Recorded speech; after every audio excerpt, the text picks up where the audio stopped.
some reason, it is impossible seemingly for them to admit it.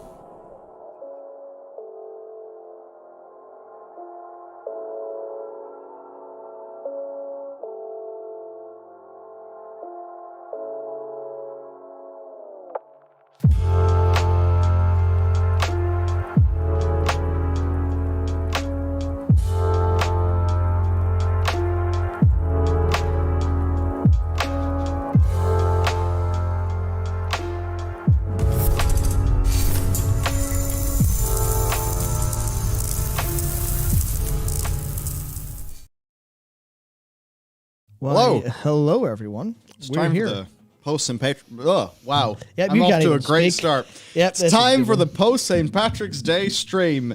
Yes. Oh, dear.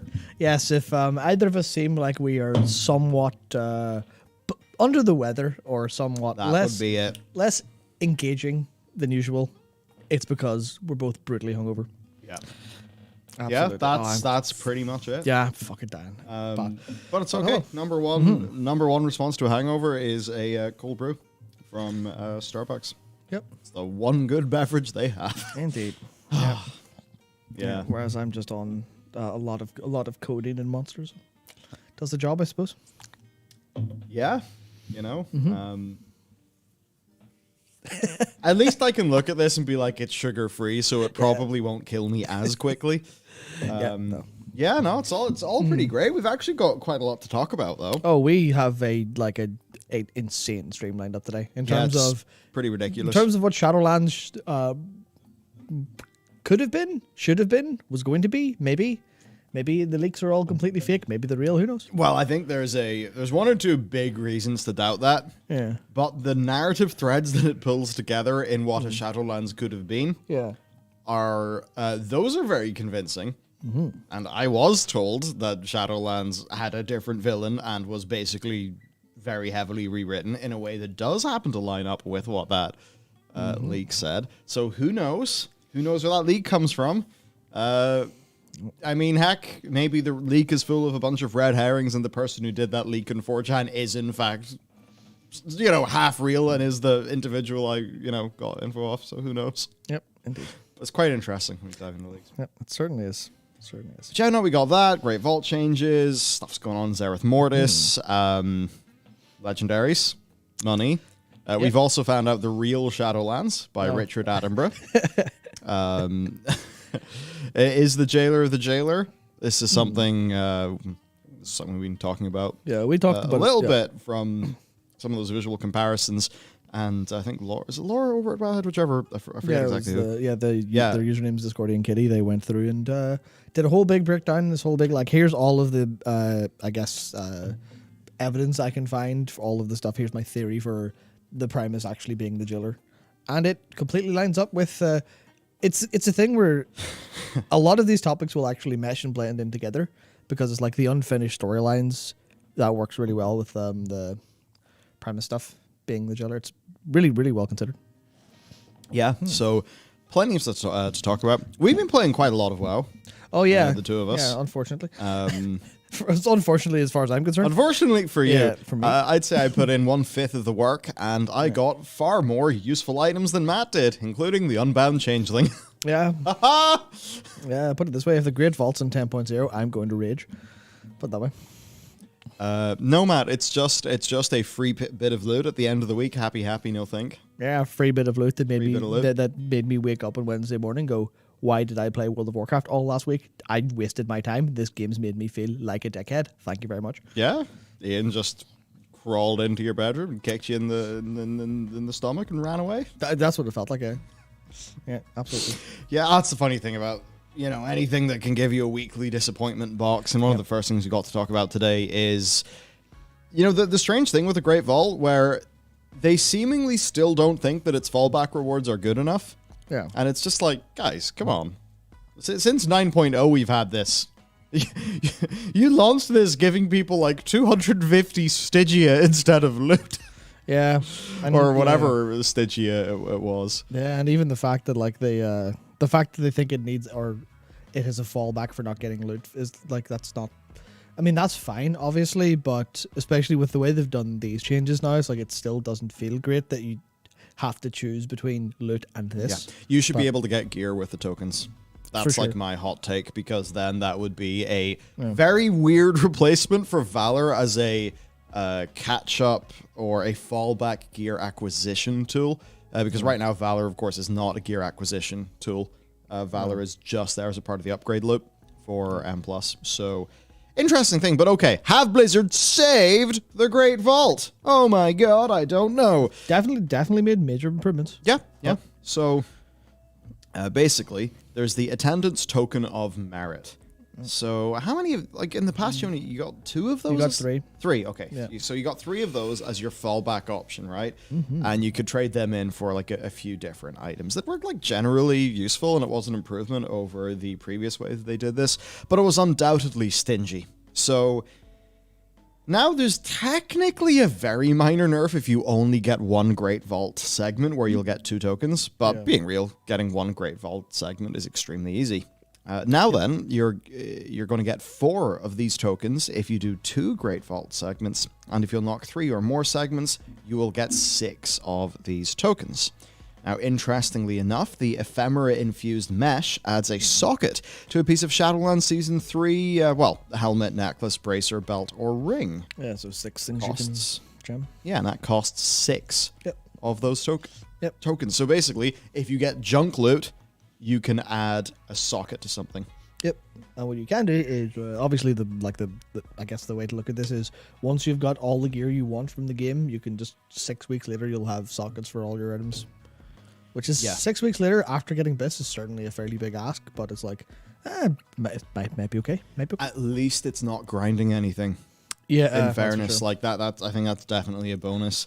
Then of course there's the overflowing chest of riches, which is an average of 3,000 gold, costing 3 of those tokens. So that means 6K a week. Yeah, 6K a week, which it's not a massive amount of gold, but 24K a month. That said, you don't want to be getting the fallback option 4 weeks in a row. Maybe your in-game goal will be the least of your concerns then. But I suppose it could be a wee bit more, but there you go. There's also the Certified Vouchsafe, which increases renown with your current covenant by 1 up to a cap of 80. And, compared to being able to get a socket, that just does not seem worth it, considering you can just run a Torghast 9.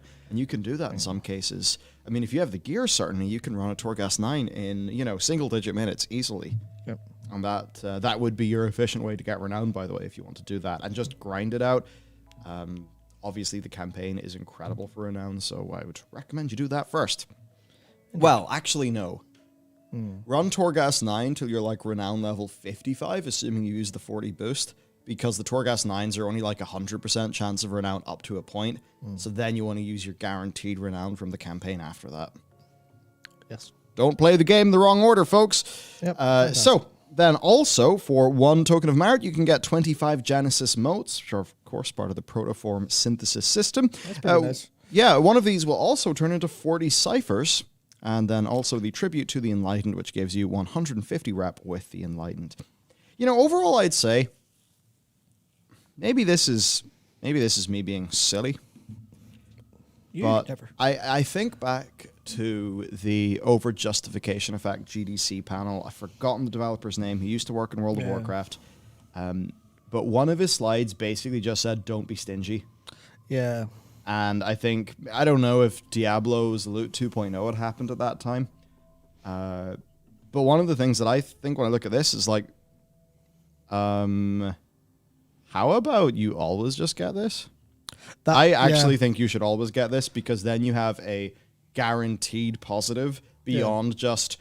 Because, it's you get more chances of gear, which often means you have to choose between 2 things you want. It's which ones are you going to throw in the bin? Whereas I think if there's something like this, then it means the baseline experience is always more rewarding. And I'd almost say, okay, could we take it beyond 6 tokens?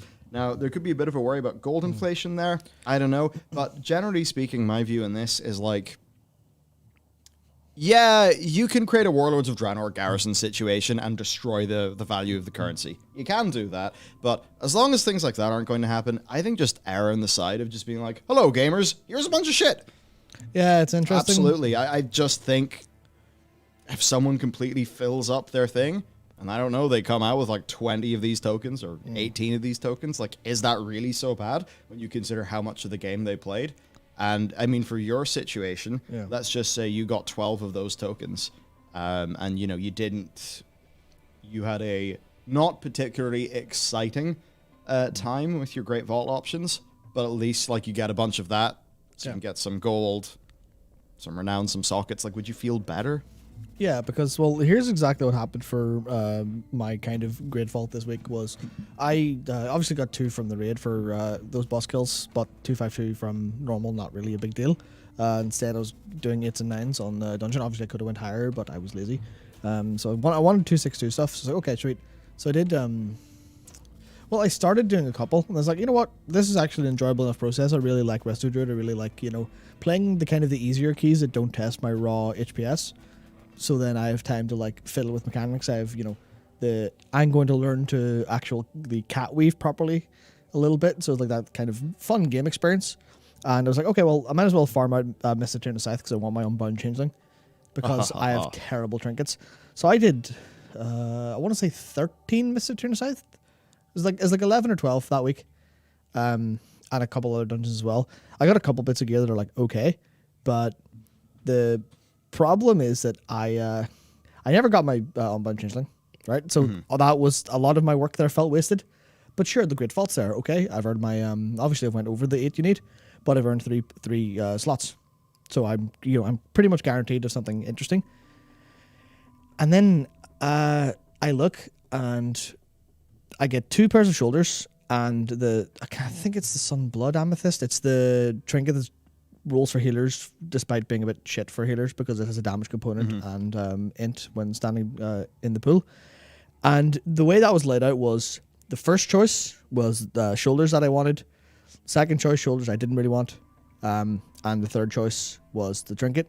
So in my head, I'm like, I did like 13 Mythic Plus dungeons, and the reward I'm picking is the one from the first slot, which means this Great Vault has just kicked me in the head.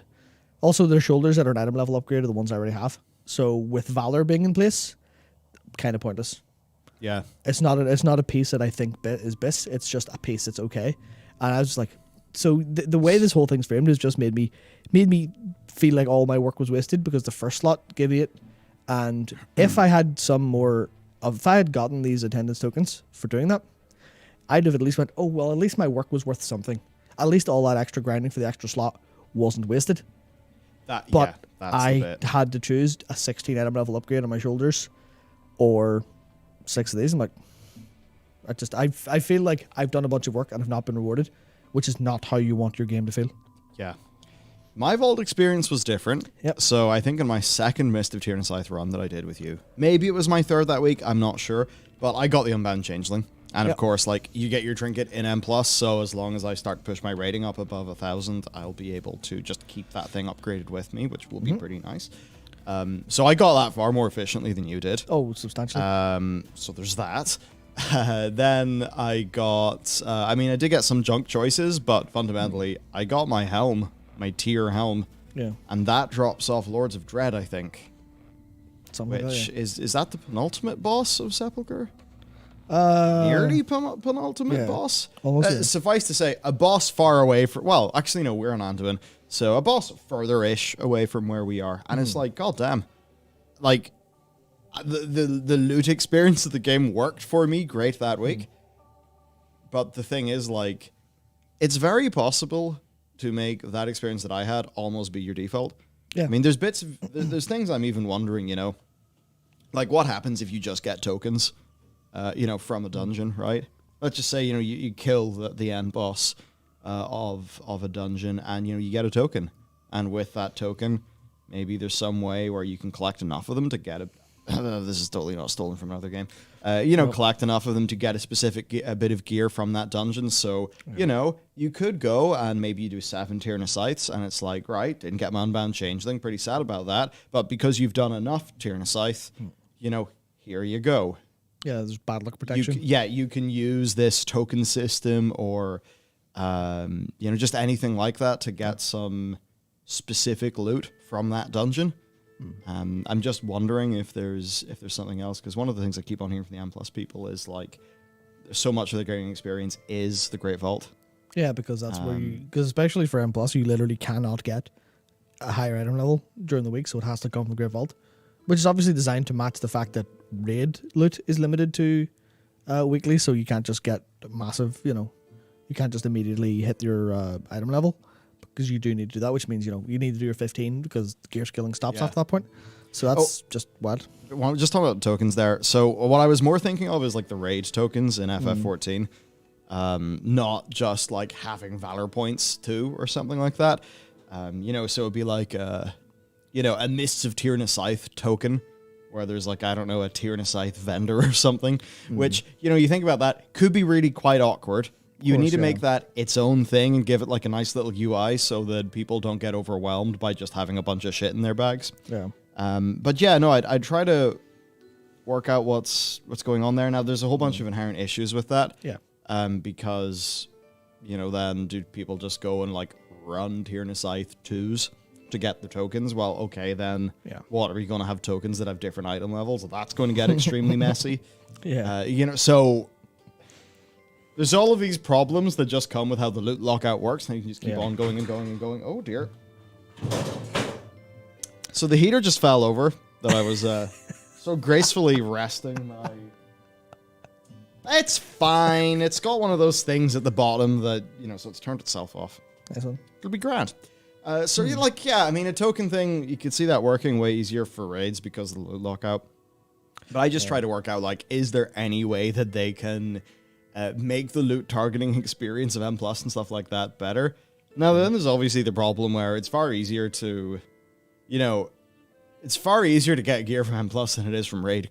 Like, get gear quickly. That's where this problem ultimately comes. It is that the Grid Vault is a bandage for the fact that the entire gearing system got completely upended with the addition of Mythic Plus, and they haven't found an elegant solution to it. They're trying, but a lot of the way they're doing it is focusing on the RNG aspect, which is, yay, the lottery, it's exciting to play, except it feels bad more often than it feels good, and that's just the problem. It's like, I don't know, It's a funny little system. Like, I hear some of the M Plus people complain about the loot system, but in my head, it's like, as a raider, like, I could get while doing normal, I can easily get heroic item level gear from Mythic Plus. And in some cases, like the Unbound Changeling, it's just better than anything I get from the raid. Yep. So it's kind of funky.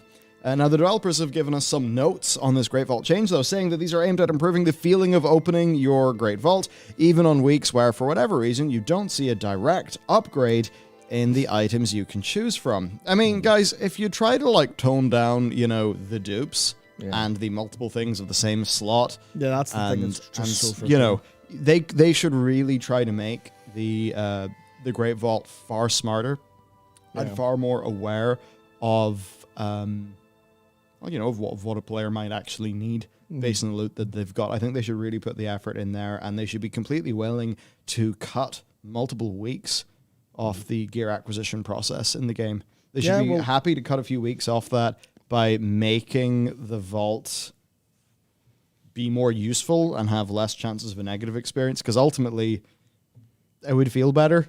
Yeah. You don't want somebody to, sure, they might play for longer, but you don't want that to be punctuated by like these, sort of disappointment box moments. Yeah, so this is exactly this is exactly something that I was kind of thinking about this week, which is I've enjoyed playing Resto Druid in Mythic Plus, right? And I've thought, man, where are all the tanks? The tanks don't exist. Tanks aren't real. I've never seen one before. I don't know how they happen, but I'm Resto for healing in raid, so I can't just go Guardian without going to get Legendary and then splitting up like what I'm targeting loot-wise across the week and stuff like that, and that gets a little bit awkward. So I'm like, okay, I would very much like to play a tank just to see how, so I can learn from that perspective. And also my Paladin's not being touched, but I love that character. Like 135 days on it. Absolutely played her a lot since Mists. Been my main since then, basically. But, I would love to play that. I'd love to play that Paladin, but my focus has to be on my Resto Druid first because I'm using that to raid. That's like my main this tier. So it's that thing of I would play my alt more if I could tick off my Resto Druid. If I could go, I'm done. I've made all the progress I meaningfully can this week, and I know I'm going to actually get upgrades. If I could finish the process on one character, I'd be happy to do the same on another character. And it was a bit difficult to do at times, but I did that in Legion a lot, especially towards, in 7.3. It was very much, man's going to just do really tons of stuff on loads of characters in a linear fashion of like, oh yeah, I've done this on this, but I want to have a different experience. And if the gear were more targetable and a little bit more, like not even like faster, but actually yes, if the process of feeling complete was a bit faster, then I would be happy. I mean, obviously I'm just one anecdote here, but I'd be happy to just play the game again, but on a different character. But all of the systems mean I have to do it simultaneously for the Great Vault Week stuff like that, and also the rest of Druid, or it's just takes me too much time to get one geared up. Yeah. So it's awkward, that's for sure. Yeah, it's funky. So the devs event said that they heard feedback that as a consolation prize, attendance tokens of merit haven't really felt rewarding enough to erase that frustration. I'll certainly say, Blizz, if erase that frustration is the goal you're going for here, man, you're going to need more than 6. You're really going to need more than 6. Yes, are. Because, I mean, it's just not that much, right? And also, I mean, Blizz, I think, have really got to remember the role that non-Titan forging loot progression outside of dungeons and raids filled in the game in the past. Yeah. The role that it filled was acquisition of gear. So when your consolation prize has got nothing to do with the acquisition of gear as a sort of a fallback mechanism, then it's not going to feel satisfying. So it will. This is still going to be. It's better, but it will be frustrating. Yeah. I think, Blizz, if you want this to feel less frustrating, perhaps, people don't get what they want from the vault this week, but they need to know that they can maybe make direct progress towards an item that they want. Yeah. Right? So it's like, if you just, let's just say you really wanted an unbound changeling. Yeah. Some way, if you had 2 complete stinkers in a row for the vault, some way you could just get an unbound changeling. Yeah, I don't know exactly what this would be. Yeah. Point being, some gold, renown, etc., Stygia even in the past, like that's just not what people go to the vault for. So that's not really going to ease any frustration. I don't know if it's just that they are really happy for sort of that lower, or the more left-hand side of the bell curve to still be pretty big and still feel very bad. I very much think that's not a wise move. Yeah. And certainly I know I have more disappointing great vaults than great vaults, I suppose. Yeah.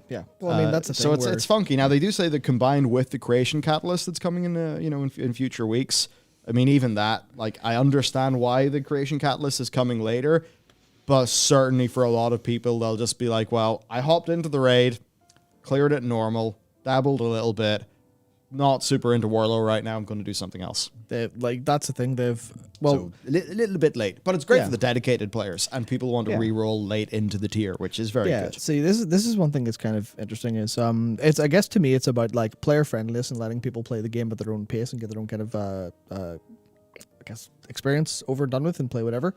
Because if the creation catalyst existed now, earlier, sure, maybe it would, there'd probably be a bunch of issues of people having to go get, tier, whatever else.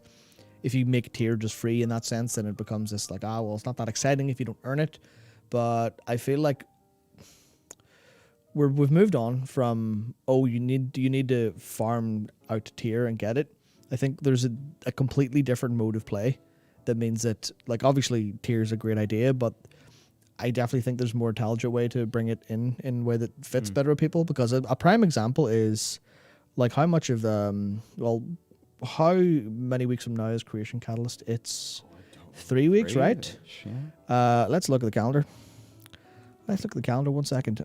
Okay, it's the 18th of March. Fantastic. 1 week. 25th, 2 week. 1st of April. Oh, there's the 8th of April. The Creation Catalyst will be coming out about a week or two before one of their biggest competitors has their biggest competitor has a very big patch drop, which means my motivation to play World of Warcraft will nosedive because there's another game that's out there. And why, like, do they not understand that by holding all this stuff back, what they're ultimately doing is saying, when you're free to play World of Warcraft because, we're there, there's no competition, we're we're just going to hold you back. You're not going to be able to play it to your heart's content and then move on. Whereas, obviously, if I could get tier and have fun with it now, obviously there's a case of get stuff too fast, but, if I could play the game on my terms now, then I'd be happy to leave it and come back later, as opposed to having to drop it because I'm not done yet. Yeah, when it feels just a little bit artificially slow as a sub game, that's when it starts to feel a bit funky. Yeah, that's exactly it. Yeah, so I mean, as Dakor says, again, more of an issue for the higher end players, where deciding between a piece of gear or a socket is a bit rough, meaning there's no way to deterministically get sockets beside this method, and that means that until you run out of upgrades from the vault, it will be incorrect to pick the tokens. Yep. He says, as for the developer's notes, it should be very obvious to anyone at Blizzard from very early on in the expansion rather than the end. The token constellation price did not live up to the advertised intention of being an acceptable fallback. That's extremely true. Yeah. That is so true. I mean, it's only now of like 2 or 3 weeks into this new raid tier, the third one, that they've looked at this, and it just does make you wonder, what? Okay, I mean, we're happy it's getting better now, but why was this not done earlier? Well, I guess it's team bandwidth. Yeah. They are too busy working on 10.0 to make all the changes they can make here, or something like that. Yeah. Something like that. That's it. Is it King of Gains? You're looking at it from the very incorrect lens. We're talking about this from a sort of a top level view of like overall design and motivational psychology. So it's not really a bitching about a loot thing, because I mean, frankly, we've been through that so many times. We don't really care that much. Yeah.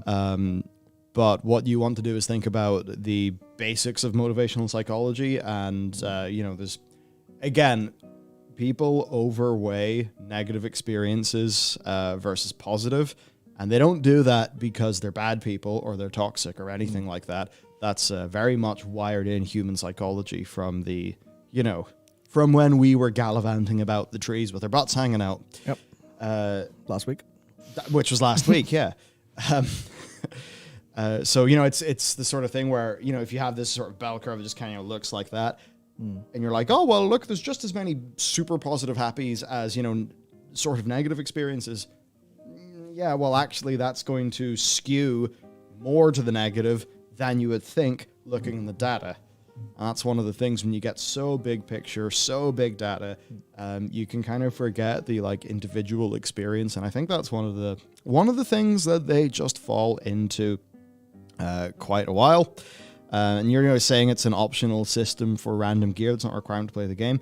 It is a part of the game's design, right? So also, it's not an optional system for random gear because, well, it technically is if you think about Valor, but then Valor season capped. So it is a very, very strong, reliable, well, sometimes reliable, the only real way to get high level for Mythic Plus, because obviously that caps out. So it is very much by design. You gear through the Great Vault.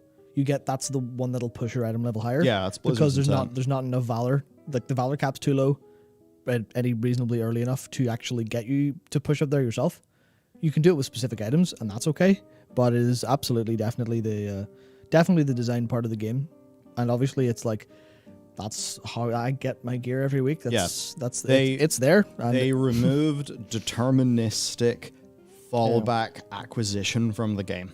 They did that very purposefully. After Cataclysm, they had some experiments with it in Mists of Pandaria, which is also, of course, where we saw the gear upgrade system exist in World of Warcraft for the first time. And then really from Warlords of Draenor on, it's just kind of been, madness. It's just been, I mean, I say madness as in it's been just lots of different things. Yeah. Sort of lots of trying out. So that's basically the situation. I think a lot of it just comes down to the usual thing. I think you have a lot of big data-y systems designers in Blizzard, and I think they have a real blind spot when it comes to the emotional experience of playing a game and the human element. I think those are some of the most important things to get right in an MMO. Yep, and I think there's a lot of people in chat who are talking about, is this just going to get your loot too free? There's not, if you can go at your own pace, then it caters to people who play more, and all of those kind of complaints are completely absolutely valid. This isn't a foolproof solution to it's more can we have a push in this direction, because where we currently are has a bunch of issues that are harming player experience. Can the developers design a system or redesign how looting or loot gearing works so that we can get like the best of both worlds kind of approach. Because it's the kind of thing you can. It's easy to spot out problems, and it's just kind of pushing. Here's the problems. Can we have a solve, please? Pretty please. Yeah, I want to play your game more, and it's really annoying me trying to do it, which is ultimately like. Yeah. Now, there's some other things changing the game. One good thing, and this was pointed out heavily during the PTR, I have absolutely no idea why they waited so very long to get on this, but I think they could be having some issues in the team. There was a number of developers we saw on Twitter. I mean, because you saw them more than me, Matt, but it just seemed like there's people working very hard, very long hours, very tired, very burnt out. Oh, yeah. Which, considering that these are very simple changes that should have been made a long time ago, it just does make you kind of wonder, oh, okay, where are they? Or how many people are assigned to 9.2 stuff? Are there actually too few people working on this because everyone else is on 10.0? We have absolutely no idea, but it is just a little bit funky. So I think for what you're saying, like if you follow Blizzard developers on Twitter, they are very tired. Lots of them are very tired and very happy to say so. It's like it's just brutal. And it's not like it's complaining either. It's literally just like, man, long week, or God, I'm tired. Yeah, and the change that I'm talking to there is the buffs to the Sandworn Relic currency. Ah, yes. So this is, I believe it's item level 246 gear. That is a unique transmog set. So for a lot of people, they'll want this for the transmog, and that had been the prevailing opinion purely because you got so few Sandworn Relics that it would take weeks and weeks and weeks and weeks to get the set, by which point Cypher gear and other sources would completely outpace it. Right? So it made no sense. Yeah, they've just pushed a hotfix. So the Endless Sands area rares now drop an average of 8. Used to be 4.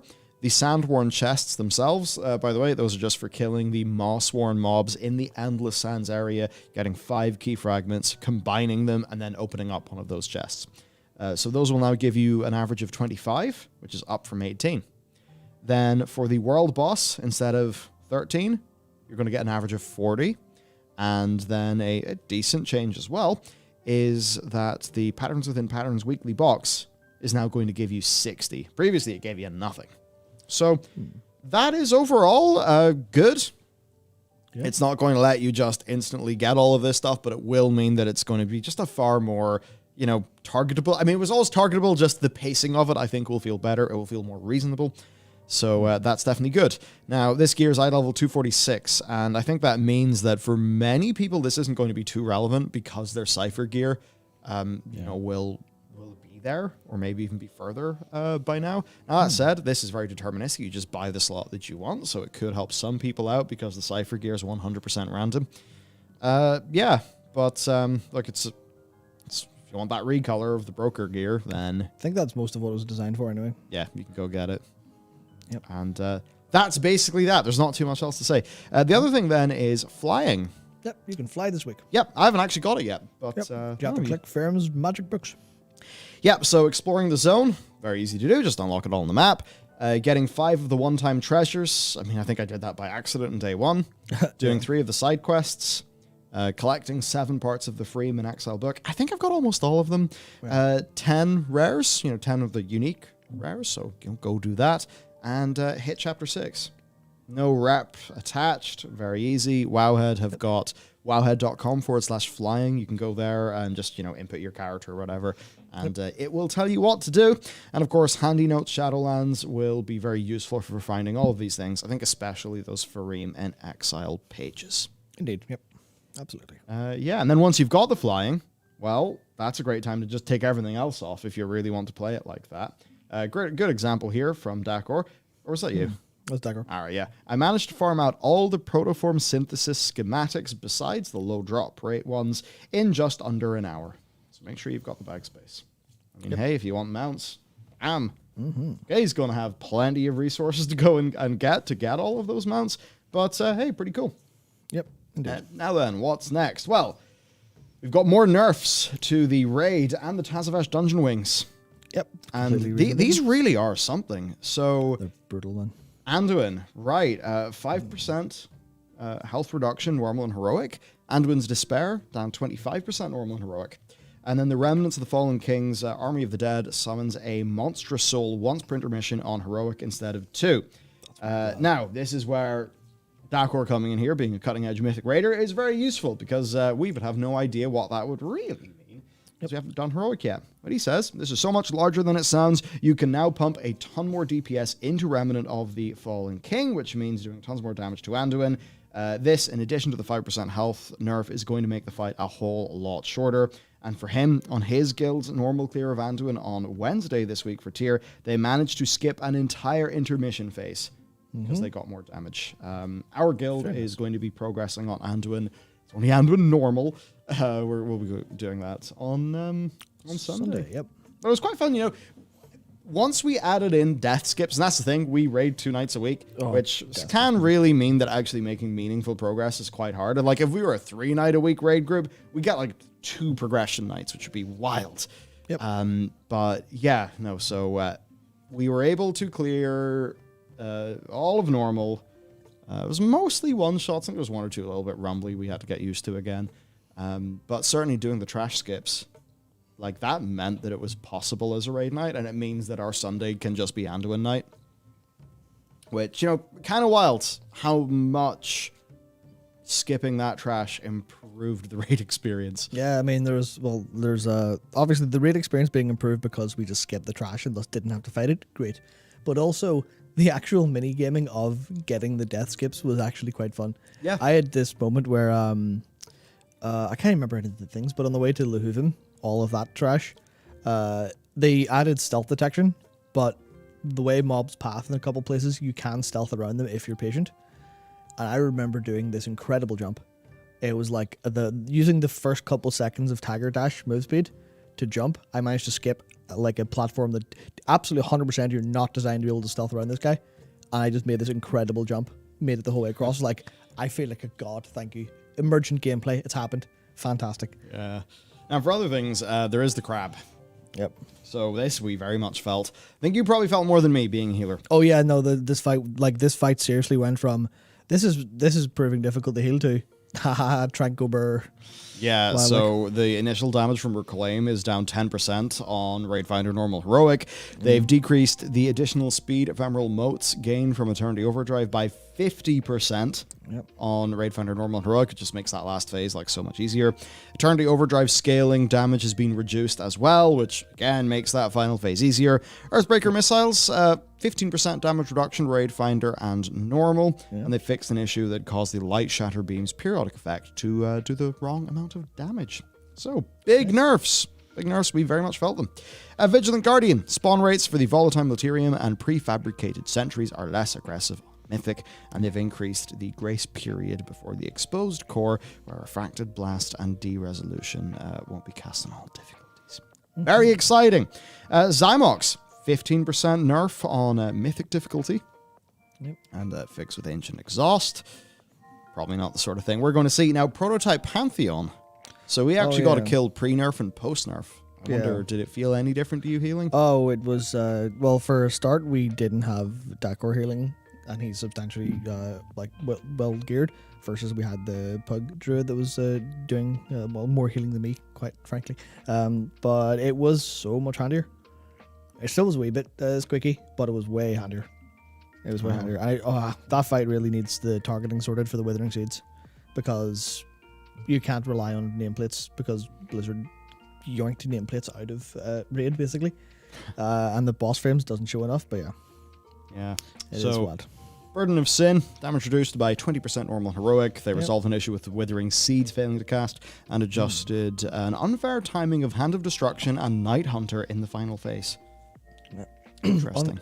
It's very fun that unfair timings has affected the boss that has Denathrius in it, considering how bad Stone Legion Generals was for exactly that. Oh yeah. That was a fun fight.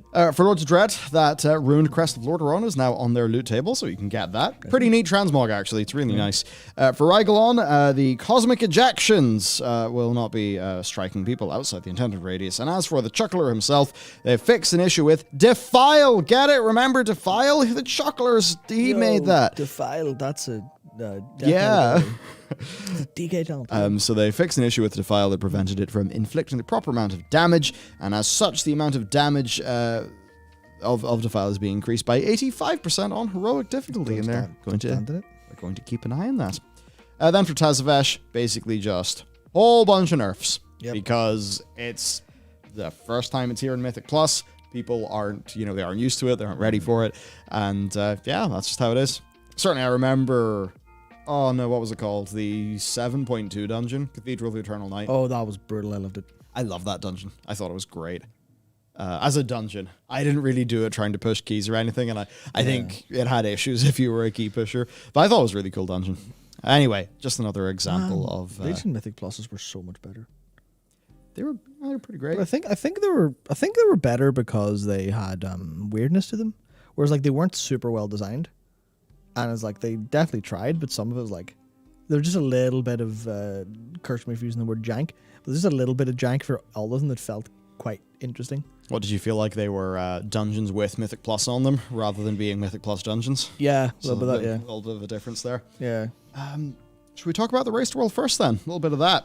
So Right. honestly, I've not really been following it, but well, apparently. I've not been watching as much as I'd like, which is annoying. Because I usually love watching it because casters do a great job making it fun. Oh, yeah. Big. Powerful Crab, Dodge Magic Swirl, Heated Potato Bomb, Walk Down Path. Yep. So that's how to do it yep. in Chinese, I assume. That's the rated guide, yeah. Yeah.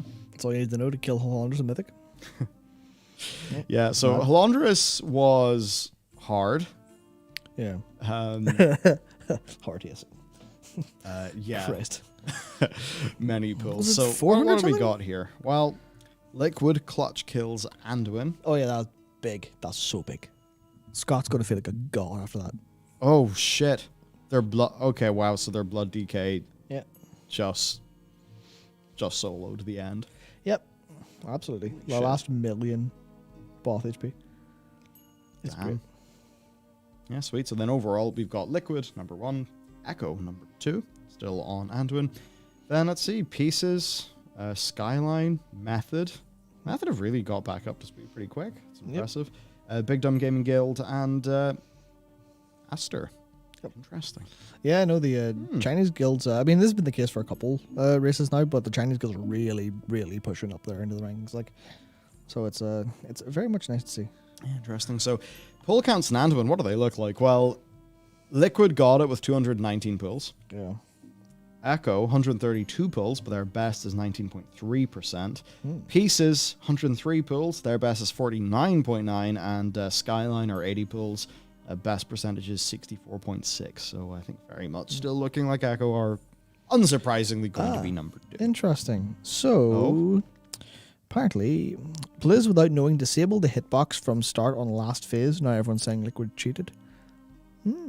What? A little bit of a whoopsie nerf. A little bit of an accidental whoopsie nerf, it seems. That's what Christopher Crawford said. I didn't see that at all. Maybe I'll look this up a little bit. Oh, but yeah, so Blizzard did a nerf while Liquid were progressing that let them get the kill. Yes, seems to be the case. Surely Echo will now benefit from that nerf. Yeah. But that's the thing. More conspiratorial thought that Blizzard did. Well, I mean, if they only got it because their blood DK soloed the last bit. Yeah. Well. They'd say they without knowing disabled the hitbox. So if that's true, then that is literally like the fight. Should it be disqualified because the fight wasn't working as intended? Maybe, I don't know. Obviously, no source haven't looked at that. I would just say yet. if that is the case, I would say no disqualification because it's of course, Blizzard. yeah, of course. Interesting at the very least. Yeah, if true, I'll take a look and see. Yeah. All right. Well, there's that. Okay, so our own Mythic, Vigilant Guardian, 435 guilds, 305 for Skolex. How do you do this one? Dausgane? I would say it probably does end. Does 153. Yeah, I say Dosagni to take the piss. But Yeah, 129 for Zymox. And then, it's like Pantheon and beyond, you really just see it fall off a damn cliff, and that's when it's like only really the hyper-competitive guilds. Yep. On Heroic, though, only 41 guilds have done Zovaal. He's tough. I think he's tough, and wait, does he drop tier? No. That's the No, yeah, they were all the- skipping yeah. him for that reason, right? Yeah, the whole point is that the jailer is a terrible boss in terms of wanting to kill him for loot. It's like way harder than you need the loot for, and especially a lot of guilds who are able to kill jailer on heroic are likely going to be mythic guilds. Yeah. So they'll just be going and doing the the free loot of guardian instead, as opposed to the jailer for no real reason. Like, so Oh, interesting. So Yep. there's the race. I think certainly versus versus the last one. yeah. They've definitely allowed this one to be a bit harder. Yep, which I think is well, it's interesting. I would need to see how hard it is on the likes of heroic, and see how it feels for like the average player. But I think as an experience, I think them making these way harder is good. The only downside is how much of that comes down to specifically designed breakpoints for increased throughput and stuff. So double legendary tier set bonus.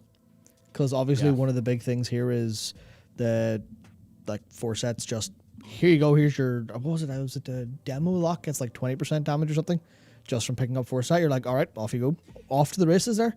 And that's the thing where that can feel a little bit unfair if you're trying to be competitive about it, or if it feels arbitrary because that's so big and Like- designed for it. But There's a decent chance I'm going to get double legendaries, which I think for Frost is like 5, 6, 7% DPS. So I'm going to get double legendaries the same week my 2-piece and double Legos I will get in the same week. will you? Hopefully my 2-piece is not the legs, because then I have to recraft and that would make me sad. Probably put it in the wrong. Oh wait, no, it's Frost. I'm one of the ones where I just have to craft my legendary on a tier piece, because remember the Oh, yeah, you use Slick Ice, right? yeah. Oh yeah. Yeah, the cool thing with Slick Ice. So that's cool. But anyway, that's a lot of damage. So it's kind of funny because like normal felt way harder, way harder when we first jumped into it than normal mode did in Sanctum of Domination. Yes. But I've for got a sure. feeling that once we all just hit that 2-piece plus double legendaries, that it's going to feel like way easy. Yeah, it's At least until a point. Yeah, it's that problem where I don't know. This is maybe a weird thing about how World of Warcraft generally feels fight wise, where so much is based on your ability to heal and do damage and stuff as well, which is obviously completely fine. But it's like the actual fights themselves don't seem super hard, or maybe there's a little bit.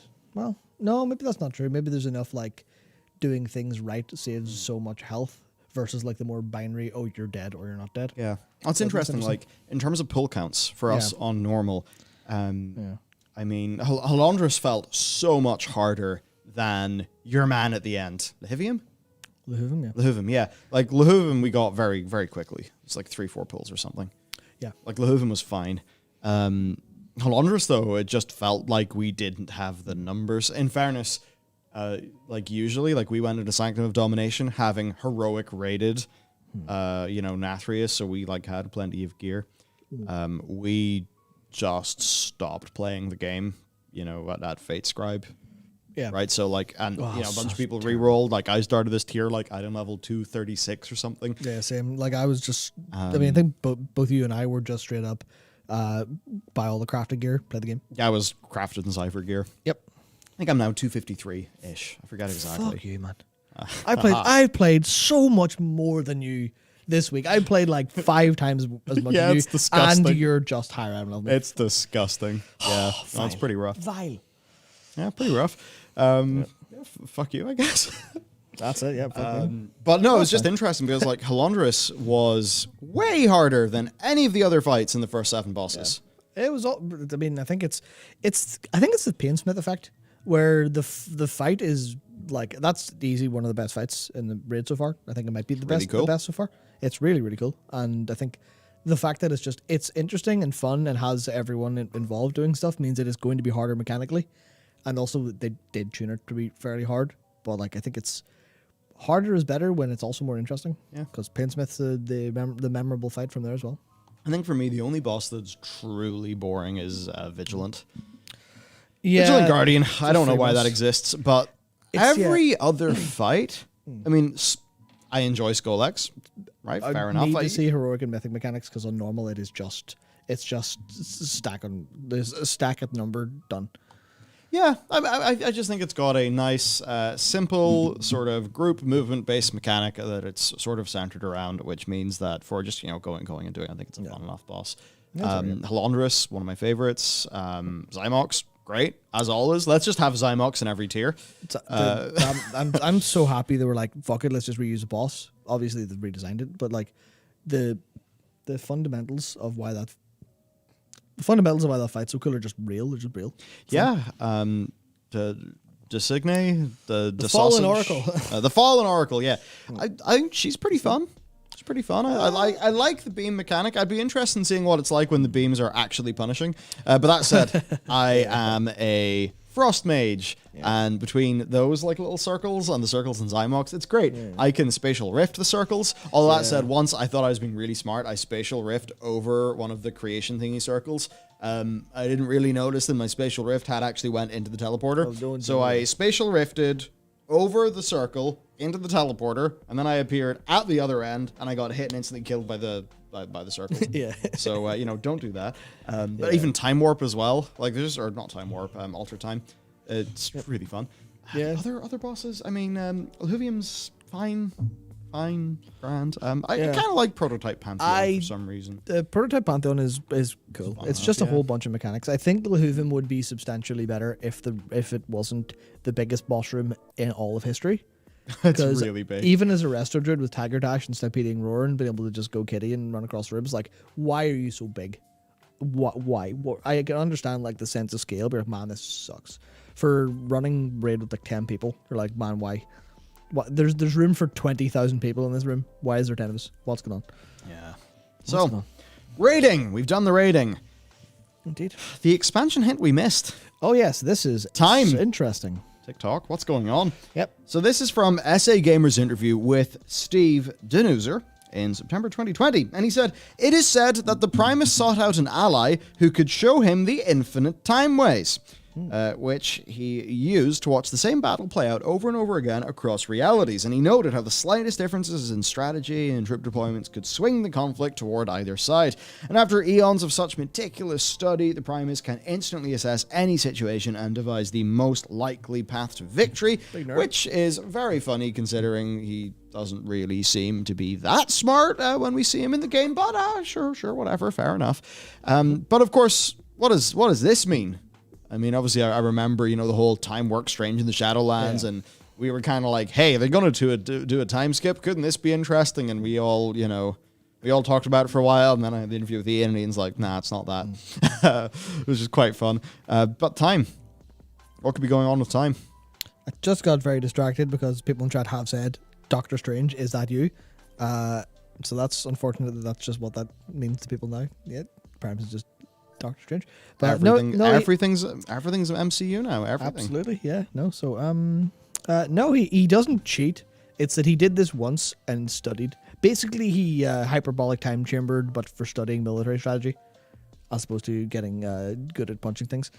But yeah, this is interesting to me because it was we're going to go into Wowhead's article on the real jailer being the Primus, and that was one thing that they pointed out, which is. That's very specific. People there's so much going on because this was a pre-Shadowlands launch. Everyone's like going on. It's like there's so much to think about lore-wise. It's hard to like hyper-focus on everything. But that's the thing, like especially saying sought out an ally who could show him the infinite time ways. That's probably very specific language used for a purpose. Because either that's to mislead us and it's not a problem, or the infinite dragons are the people who showed him this. Yeah. Or could possibly be Void. Because Void has that possibility way of seeing the world. But Infinite Time Ways likely Infinite Dragons, which means that's a very big what do you call it? It's a very big big hint at what they could be thinking about, I think. Yeah. Because they dropped that stuff all over the place. So look at this ally B.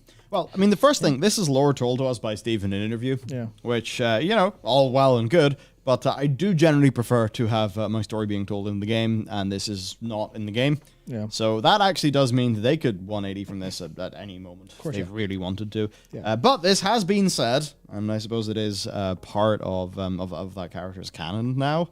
It's just that a developer said this is what happened. That's like a pretty high level of canon. But the highest level of canon is it's in-game in the new expansion, and I suppose it's not massively there. So the possibilities, obviously, infinite dragons, and, infinite timeways is, in fact, what Steve said. They did have an infinite pirate dragon, Captain, Time Captain Hooktail, remember that, in Tazavesh. There was no timeline in which you can defeat me, other than the one that we're in. Yep, which is that is very much a theme they're developing. Obviously, you kind of go, it's just boss dialogue from Tazavesh. It means nothing, but in the same way the Dreadlord transforming means nothing because it's not super intentional. But at the same time, like they are definitely very much they like that theme. They like that. I've seen all futures. You can't win. Shit, you won. Well, fuck. Yeah. Oh dear, that doesn't bode well. So they've did it. They've done that in Legion. They've done it again. They've done it again here. So obviously we should think about that. So it could be Amantul. But you have to throw that away. Whatever. Sure. If Death and Order know they're all on the same side, then yeah, sure. Amantul could be helping out there. And then Void, because they can see all possibilities. Yep. And of course, Void does have a link to the Infinite Dragons as well. For a few other hints then. Well, of course, we do have the Void incursion into Bastion. And we do have the Light incursion and the Naru Prisoner in Revendreth. Yeah, so that was mostly just to highlight the fact that they are kind of going, here's little bits and bobs of trying to develop the Shadowlands' involvement in terms of everything else we know. So obviously then, see, there's Void, there's Light, well, there's Time as well. And we know that they've been setting up Time for so long. It's not like they've been setting it up super hard, but they do reach into that pool every now and again for inspiration for content, and they will. It means at any time you're going to be like, it's the Time expansion. Probably not like Warlord's kind of big time travel one, but more end time feeling. Obviously, especially if we're going into the Dragon Isles, if we're going there, then that looks very much like Infinite Dragons, of course. Yeah. Of course they're going to be there. Yeah, and like with Time, so, we started off with Black Morass and Escape from Turnhall Keep. We've got the Culling of Stratholme, the End Time. So there's all those in the more sort of legacy era of WoW. Yeah. Of course, Grand Magistrix Elisond, an echo of the Grand Magistrix, once spoke to the Nightfallen champions, stunned by their victory, which Elisond had not foreseen in her exhaustive scrying of the future. So there's that. Now we've got the Deaths of Chromie, where Morzond was called the Master, and in that, the assassins who were trying to kill Chromie were a Satyr, a Void God, a Lich, and a Nathrazim. What's this? Kill the dragon, kill the dragon, kill the dragon. It's not a gnome, it's a dragon. Even a good dragon slay the dragon. What? Scribbled ravings, yes. Crossed the timeways one too many times, didn't you? Made a few enemies, maybe caused a paradox you couldn't reconcile. The demons, the elementals, the humans, the orcs, they're all on my side, not yours. Now you've gone and done it, whelp. So, just one thing. Keep that word paradox in mind. We will encounter it later today. Yes. That'll be fun. And then a Stitch in Time. The Infinite are still attacking. The Infinite Shade. The Shears of Death so easily destroy that which is so flimsy. We must cut away our weakness. That is from the Time Weavers. Time Weavers were in Battle for Azeroth. Yeah, BFA had Infinite Dragon plotting as well. It was just in the tailoring quest that I think came in 8.1. Maybe it was 8.2. 1.5. Okay. Yep. I was halfway there. Yeah. So, Time. Could there be more? Could there be more? What's going on? The Primus, he's a very strange guy. Why does he not have a model in the new cinematic? What's going on? Big thinks. Why does the Primus... why does the Rune Carver, who is the Primus, look like the original Jailer that looks in the leaked concept art and the first trailer that doesn't look like the Jailer we got? Because the Jailer we got is just Bane from Forgotten Realms. Yep, absolutely. What's going on? Makes you think, Matt. It certainly does. It wasn't just us thinking either. It's made other people think. Yes, so... Is the Jailer even the Jailer? Is the Jailer the Jailer? Now, do they go into the leaked art? Yes, I believe so. I kind of just, because we covered that ourselves last week, What I've kind of done here is I've just picked out the kind of the most important parts of this, because this is a very long article and very long, very well constructed one. Yeah. That kind of breaks down. Here's the theory, and here's everything it matches. I picked out the stuff that I thought is either new or interesting, and the kind of like almost like the cliff notes of what is the most important parts of the theory. Just because otherwise we would be here all day long. Well, here is the theory. Yep. Long ago, Zovaal, the Primus, and Sire Denathrius came into two pieces of important information. One was a great threat looming. The other is that the sigils of the Eternal Ones could be used to unlock a portal to the forbidden realm of Zareth Mortis that contains the power to reshape the universe itself. The three agreed to do something about it. They would gain access to Zareth Mortis and use the power to save the universe. The Primus, warmongering to his core, felt the only way forward is for the powers of death to get complete control over the universe, to defeat all other cosmos forces and reign supreme. Denathrius agrees with this, but Zovaal believes otherwise. In his own words, a cosmos divided will not survive what is to come. A fight breaks out, and rather than help the Primus, Zovaal becomes an obstacle in his way. And at this point, the Primus realizes two things. First, gaining access to Zareth Mortis is not going to be easy, especially because if the other Covenant leaders got wind of his plans and tried to stop him, that would be bad. And second, nothing beats a good diversion. So the Primus revealed the evidence they had that Zovaal had been trying to reach Zareth Mortis, accusing him of trying to access that forbidden knowledge to increase his own power. The Primus, a master manipulator, arranged things so it seemed that Zovaal was guilty of the crimes that would upset the other Eternal Ones the most. And this can be seen in the Judgment. Carestia, the Archon, is shocked that Zovaal, the Arbiter, would forsake his sacred duty. The Winter Queen is terrified that Zovaal threatened the Great Cycle. Denathrius, of course, knows all of the truth, and only reminds Zovaal that he could have chosen to work with him and the Primus rather than go against their plans. I really like that story. I really like this theory, and I think what's strong is that there's plenty of evidence. And there's one thing that I will add to this, and it's the sort of thing, I don't know if Wowhead have heard the similar things to what I've had. I would kind of assume so, to be honest. Yeah, for sure. Which probably has helped them feel emboldened to just go ahead with this article, which is a great article. Yep. But what I had heard is actually different to this. Yeah. But I had basically heard of, Shadowlands being quite majorly changed in terms of the antagonist. And certainly that does line up with, the quantity of patches that we got. All of those things, right? It all makes sense. The Shadowlands as we got it is not how it was first concepted. Because, frankly, who in their right mind would concept such a disappointing letdown of a story? Just straight up. It's the sort of thing, did they really try to do this and they're just that incompetent that they think this is a good story? Or is the development process a bit of a wash? Is it a big old mess? They ended up rescoping, rebooting, and this happens a lot. Like Diablo 4, it's been rebooted twice. Yeah. It's like this sort of thing happens. It's just that in a live game, they cannot delay a year, right? Because if they delay a year, it's just like, hello, gamers. Would you like to subscribe? We have nothing in return. Right? So with a game like this, it's like, fuck it, we have to ship.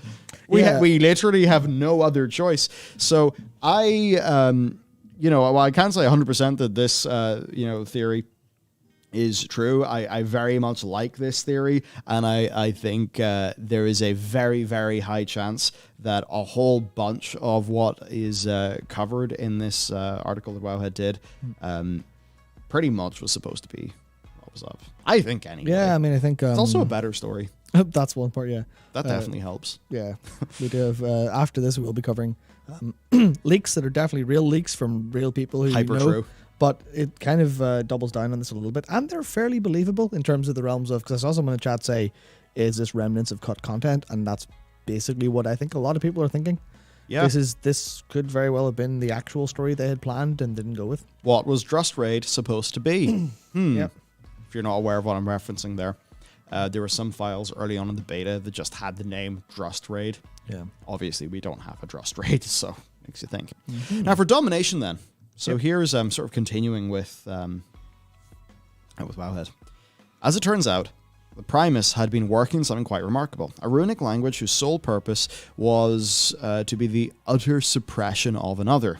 As we know it, the Primus, and not the Jailer, created domination magic. And that does make you think, even in the current story of the game, the Primus made domination magic. That's a bit sketchy. Yeah, no one's like, especially because, well, here's one thing. He made the domination magic, but didn't make a counter to it. And that is what we call very small brain move. It's like, I have made this thing that will give people complete control over other beings by completely overriding their sense of self. And I'm not going to think about how to defend myself from it. Ha, I'm great at my job. Yeah, weird. And yes, so he uses it to bind Zovaal as part of his sentence in the Maw. Now, all the domination that we have seen is in our own realm, like the Lich King's helmet, Frostmourne. That's the result of the Primus's designs. According to him, Zovaal turned domination around on him, forcing him to make these creations, which he then sent out into the other realms, but there is going to be more on that topic later. Now, the empowered runes they saw carved upon the Jailer's visage can only mean one thing. The Primus used the language of domination to brand the sentence of the Eternal Ones onto his brother's flesh, employing this entirely new system of magic to lock the Banished One away within what was intended to be an inescapable prison. Now, every other dominated character that we have seen has not acted like themselves. Has not spoken with their voice, their own voice. The sole purpose of domination is utter control to fully dominate a person's will. If Zovaal was the first dominated character, and the runes dominating him do not merely cover armor, that they're carved onto his flesh, right? So like, makes you think, what was the domination magic doing to Zovaal? Yeah, was there any of actual Zovaal left in there if he was completely dominated by the Primus's magic? Yeah, and what's weird, I mean, in a way, almost certainly, but purely because of how they did the end cinematic. But if we're to assume that end cinematic is like not what they would ideally do, then we can almost throw some of the end cinematic out the window. I mean, we can in terms of like what should be, what could have been, right? So why exactly do we accept the premise that he's entirely in charge of his own free will when ultimately he's got domination runes inscribed on him? So here is what Discordian Kitty thinks happened. The reason why the memory cuts off in that moment is because that is the last memory Zovaal had before his mind was forever bound by domination. I believe that was the moment the Primus carved his runes of domination onto Zovaal's flesh, cutting him off mid-sentence. The Eternal Ones never heard those final words. I also believe Zovaal has been dominated from that moment until just before his death. Now that actually would be interesting. That almost gives Zovaal this Arthas-like death. Yeah. Where, he's cut off from the domination and suddenly says, decently meaningful final words. Yeah. Which, because Blizzard love doing, self-referential stuff. You could see them doing that. Again, we watched domination apparently fall away from him in the same way it melted away from Anduin, and then I would contend as well in the same way that it melts away from Arthas. I believe the main reason why Zovaal seems so different in that scene is because this is the only time we've actually seen him really speaking with his own voice. Every interaction we've had with him since his domination has really been with the Jailer, not Zovaal. And it does make you think about why Blizzard always call him the Jailer and don't call him Zovaal. Yeah, the Jailer, the Banished One, it is that thing of it. It's just because people have been saying in chat, he's the Jailer, but he was jailed. So what? That doesn't make any sense. Yeah. He in almost no way is actually the Jailer. That doesn't make sense as a name for him. It sort of does when you think about like the Maw and stuff. Not really. Yeah. Not really. Let's talk about the Primus. So all the Jailer is gloating about, being incredible. Zovaal has actually... Zovaal himself is not actually the Shadowlands lore character presented as the master strategist and tactician. That's what they say about the Primus. And that alone makes you think, was the Primus supposed to be the Jailer? And Zovaal is a different guy. It's too obvious. Friggin' concept art we have of Zovaal that doesn't look like Zovaal. I mean, come on. Domination, the most potent runic magic the Primus has ever created, was meant to remain in the Maw, but the best laid plans do often seem to go awry. This ought to be enough to break the bonds that hold your newfound ally. Venari pauses for a moment. Before you do so, I offer a word of warning. No creature imprisoned in that place should be trusted. Tread carefully, mortal. After all, it would be a shame to lose such a valuable business partner. Where's Venari? Where's Venari? Did the Primus get rid of her? Yeah. Well, like, seriously, where's Venari? She was a really cool character. It would have been great to have had, like, more of her, but where is she? Well, I mean, so if she was warning us about the Runecarver, about the Primus, then, and obviously we haven't followed that path along at all. Christ, my throat is destroyed. This is what drinking does to you, but yeah, that plotline then must be cut entirely. Yeah. That story thread's gone. Christ life. Oh, man. I'll go sort my throat out back in a second. Yeah, well, time for Matt to get a delicious sip, and with that, let's continue. Let's continue on. Once again, it is said, the only losses the Primus suffered were intentional. I mean, the Primus ain't a smart cookie as we see him in the game, right? Like, he's a total dumbass. If the only losses that he suffers are intentional, does that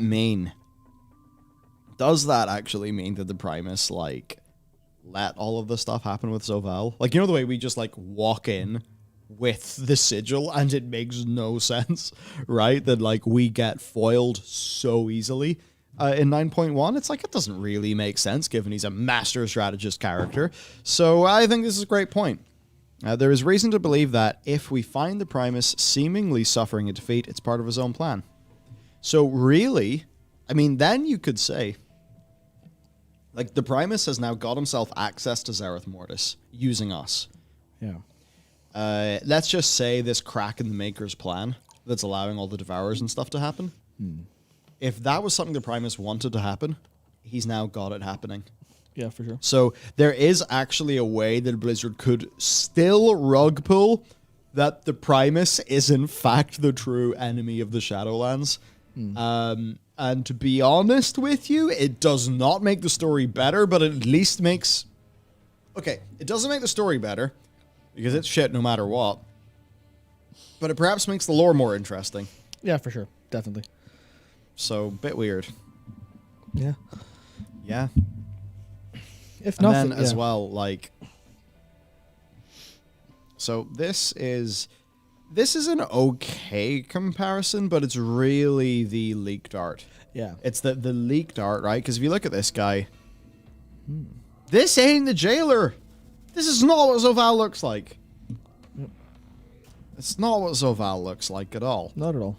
It's far closer to the Runecarver, and if you see the original Zovaal concept art, or jailer concept art, that looks like a different dude, he has, you know, this like funky helm and these shouldery things.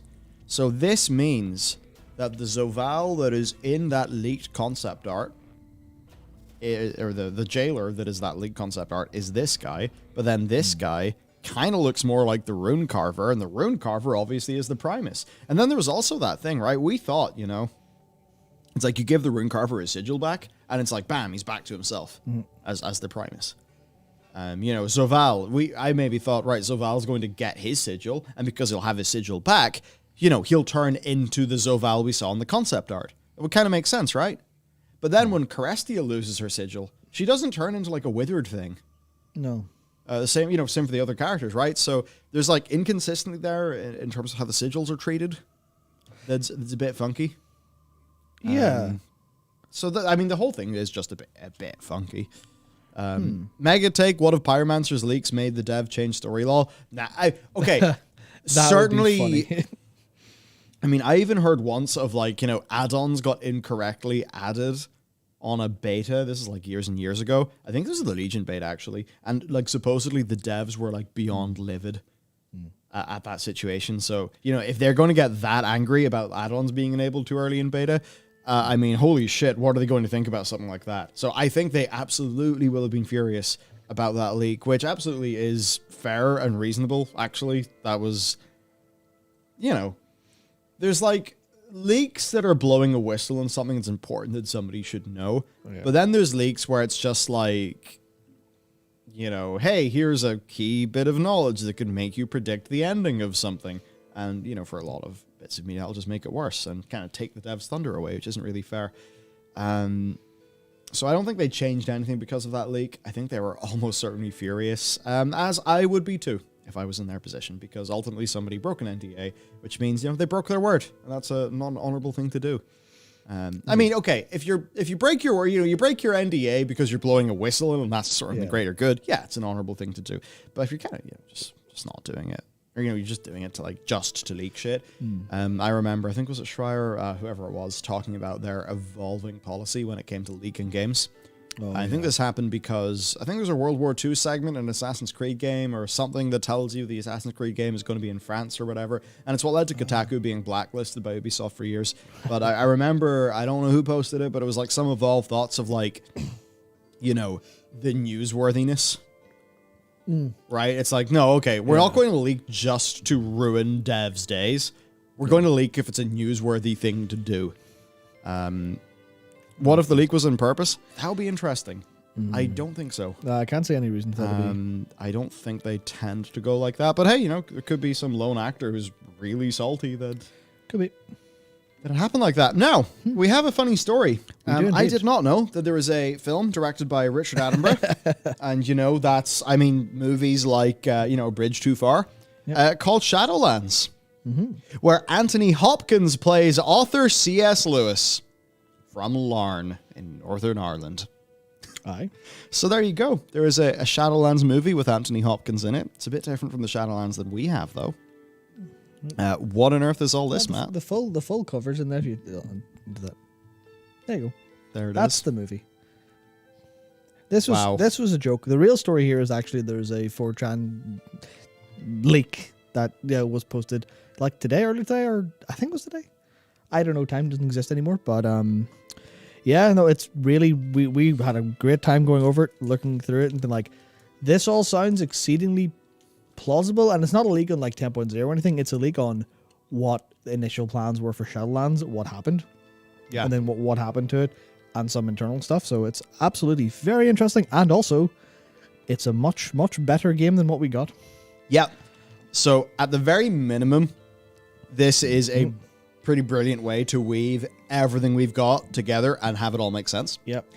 I think that there's one stat that I just do not buy. Yeah. And if this is real, then I think it's a red herring.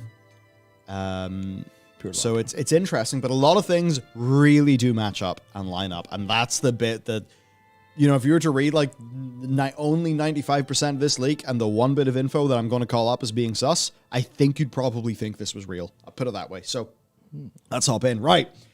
So the claim is that Shadowlands was almost entirely rewritten 6 months before beta. Zovaal was the rune carver. The Maldraxi Primus was the jailer. Okay. So this bit, based on what I have heard on the Vine of the Grapes, I do believe that this is true. Decently true. And then this, I also believe is true because we just discussed that, just discussed that. You look at the leaked concept art, so I think there's plenty to that. Now, we're going to get into apparently what it was all supposed to be. So the focus apparently was on a war between forces trying to control the realms of death, the militaristic Maldraxxus, authoritarian Kyrians, indifferent natural order of Ardenweald, the Hedonites of Revendreth, the anarchists of the Maw, the insurgents of Thros, and the Devourers being let in via cracks in reality that are being caused by this entire conflict. And what we immediately thought, covenants make sense. If this is what it is, then the covenants actually do make sense, because it was one of the things I remember. I think it was like Noble and Preach drove really hard in this angle, and they're totally right. Where it's what's up with this covenant choice? We're all friends. We literally are helping each other on the daily. Why is it like this? So, makes you think, right? If there was more of an antagonistic setup, then the covenant choice would have been sensible. Now, apparently the real villains were Sergeant Athreus and his Dreadlords, Muzala and the Dead Loa, and then Gorak Tul and the Drust. The jailer was just that, a jailer. He actually was not the villain, but he was the jailer of the damned, and Sylvanas was meant to get her redemption arc earlier and, to reveal to have done what she did in BFA to strengthen the jailer's forces, to fight the war for the afterlife on all of these fronts, lest let the laws of life and death in Azeroth be broken, and the Forsaken, then they'd never be able to like truly die and be free of their endless torment, which obviously is something that can loop back to what really spooked Sylvanas whenever she died atop Ice Crown after Arthas died. Yep. I mean, what's the prison we're being freed from? That sounds like a prison. Exactly. That line, there's this world is a prison. Mm-hmm. It doesn't really make sense. Like, there's a way that we can headcanon it making sense based on the first ones, right? Yeah. But in terms of like the in-game story, the actual A plot as presented, Sylvanas' prison line makes no sense, and her motivations still don't make any sense. I guess the novel's coming out soon. That's going to have to fix all that up. And if you think about this World of Warcraft Sylvanas novel, like, we don't usually have these mid-cycle novels. This is a novel that is clearly trying to clarify what's going on with the character. Yeah. I have to wonder if that's because Sylvanas just does not make sense with the Shadowlands they've shipped, so they know they need a novel to flesh out all the details so that it can work. Yeah, they have to patch it up in post via a book. Yeah. Yeah. Now, apparently Oribos was never meant to be more than a transport hub between zones and was intended to be basically the Chamber of the Heart in BFA. Tazavesh, the Secret City, was the real hub, but at the time it was called Korthia, apparently, and it was not a dungeon, but it was the expansions hub. I mean, that would have been cool. That completely makes sense. What we know in-game as Korthia is actually part of a scrapped raid for the original 9.1 Thros the Blighted Land.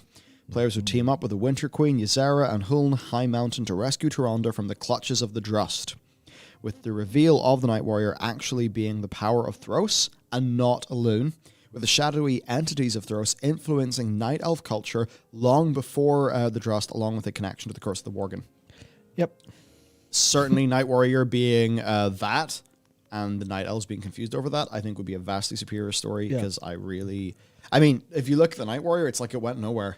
It went absolutely nowhere, and the lesson that Tyrande supposedly learned is it's just a rehash of the scenario that you do in Mists of Pandaria near the start, where Varian's like, no, be reasonable. And she's like, I'm angry. And then at the end, she's like, I see the value of being reasonable. Yeah. Because apparently she's like a 10,000 plus year old character who doesn't know about being reasonable and has to get schooled by a freaking 45, 50-year-old dude. Yeah. I mean, it doesn't really make that much sense. You kind of think about elves and you're like, elves, they have a lot of wisdom and experience. They should know not to be rash. Yeah. So who knows? Specifically this with, obviously the Night Warriors, like, the fact that the Night Warrior part doesn't look very appealing. It definitely looks like it was supposed to be bad stuff. Absolutely. Oh, you're bad. So there's like, it's Elune just being a bit angry. But then it was the idea that it's part of Thros, because I've always thought that Korthia didn't line up with how it looked, how it's supposed to look. You've always thought that. It doesn't make any sense. Well, why is there trees everywhere? If it was Thros, make trees. Must do that. Must actually get footage from the BFA quest and compare visually. Oh, big, yeah. I should have done that for this, because that would sort of prove my point of I think all of the trees being everywhere makes more sense for that case, because it doesn't make any sense. Also, I think someone in chat said, because Korthia, the City of Secrets, had no city. Yeah, so clearly it's not supposed to be that. It's not a city. Yeah. Like Tazavesh, supposedly the original Korthia, was actually a city. Yeah. Big things. Yeah, so I think that's all this stuff is substantially more interesting. It makes a lot more sense for tying it into actual Warcraft stories, tying it into what all of that setup in BFA for the Drust that went actually literally nowhere reasonable. All of the stuff because if you think of the timelines, if they started changing this, 6 months before beta, but all the quests were sort of done, then that makes sense for all of Ardenweald being kind of just like, here's its own quest and it doesn't go anywhere. Sorry. Yeah, it's like Ardenweald is completely pointless to the main plot, really.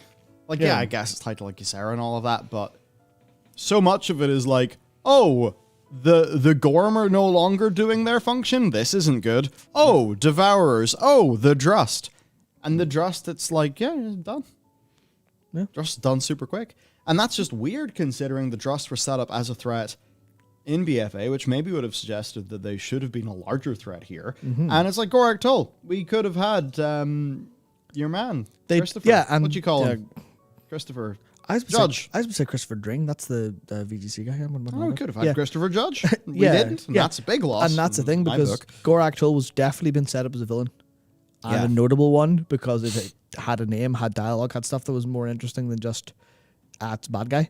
Yeah. It's obviously like I'm trying to think of other examples in BFA, but like the captain at the end of Freehold was just captain dude, but Gorak Tull was definitely more. So a lot more. Tyrande would have been the second to last boss in this raid after losing control and becoming a masked slave to Gorak Tull. That's all the And mask this stuff done. plot line was kind of reworked into Anduin being possessed by the jailer. Now, what's interesting there is, like, if the jailer is just the jailer and he is not tied to the domination magic and the domination magic comes from the Primus, then, you know, it's like, yeah, I suppose I could see that making more sense. Yeah, so like are the masks that they use domination magic?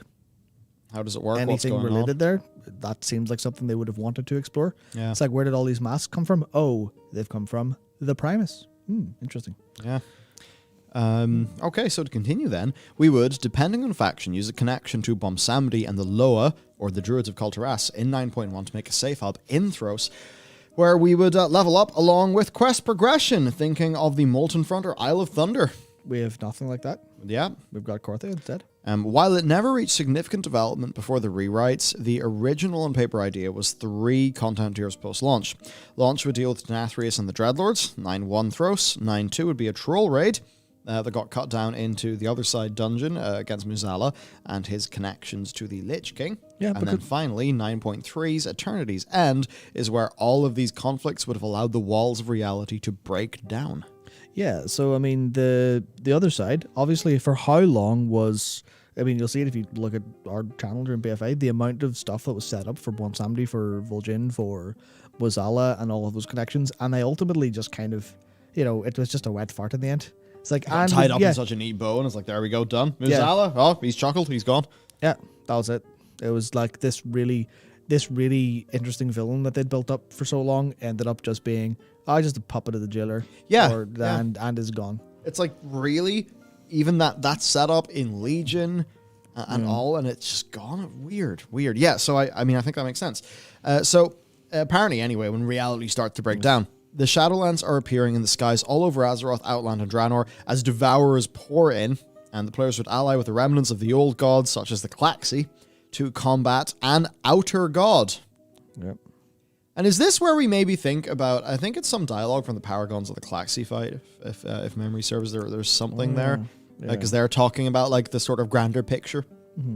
The raid, though, would be a greatest hits road trip around locations in the vein of the Dragon Soul, but a larger scale as we stop Devourer rifts from attacking places like Thunderbluff and Grizzly Hills. This was never made it far before being scrapped. Funny, kind of similar to my Northrend idea for 9.2. Yeah. Fun. But I mean, this seems crazy, but this maybe seems like the appropriate level of crazy for a final patch, if you think about how crazy patch 7.3 really was. Yeah. Would have done Now, a good there's job there. things then that, like, these all make sense. Oh, yeah, so Underhaven here yeah. is saying, who is the Hand of Valor? Yeah. Like, Vol'jin was told by Aer that, like, his soul had been touched by the Hand of Valor. What does that mean? Well, the kind of my brain's failing me, but I'm trying to remember exactly how Vol'jin's story ultimately unfolded, because it was to do with it was trying to think. Platinum. Yeah, there's some involvement with Rastakhan and the big dinosaur law, but I don't remember. Oh, anything yeah, about that. yeah, your man Razam, the Low of Kings. Yeah. So the way that it basically gets tied up in a neat bow is Vol'jin becomes the new Low of Kings. Yes. And Razan like sacrifices like the last of his essence or whatever, and that's all like Garden Wheeled content. Yep. So it's just funny that again that was another thing that was tied up so neatly so quickly. It's like, oh, there we go, done, over, move on, and it just feels a bit weird considering the setup that was done. There's other things now. I should say, look, these all make sense, but also they're if fake, then they are written to make sense. Yeah. So at least it's a creative writing exercise. But saying Bane was meant to have a full quest line involving his father and his ancestors finding a new path for the Tauren struggling with their identity in Horde. And this is major because we were told that Vol'jin would find out the truth of his people. Now, there had been some theories going on, so we talked about this theory of Jailer like Zovaal being Anshe. Yes. And then also Himbo Juan.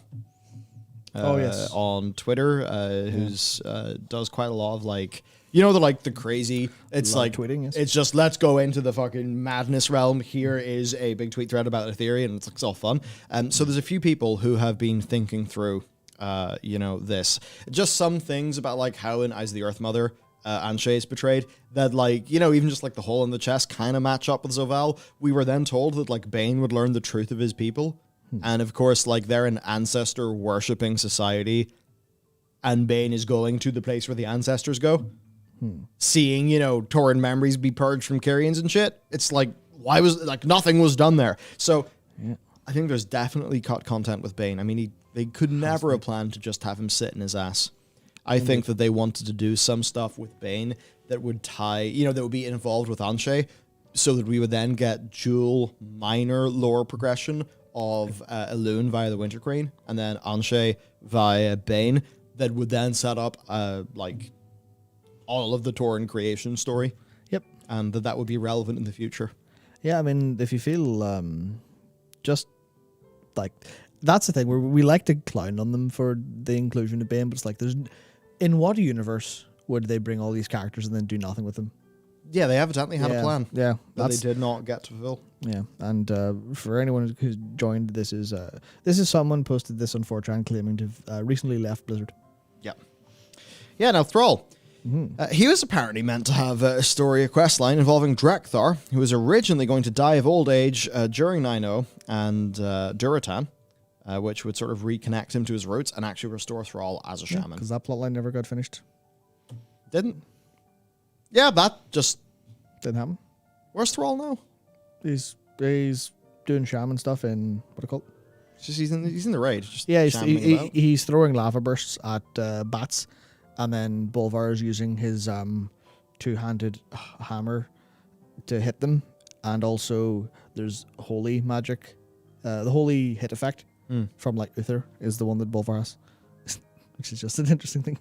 But yeah, no, he's just there. He's in the raid. Meaningful use of characters. Indeed, yep.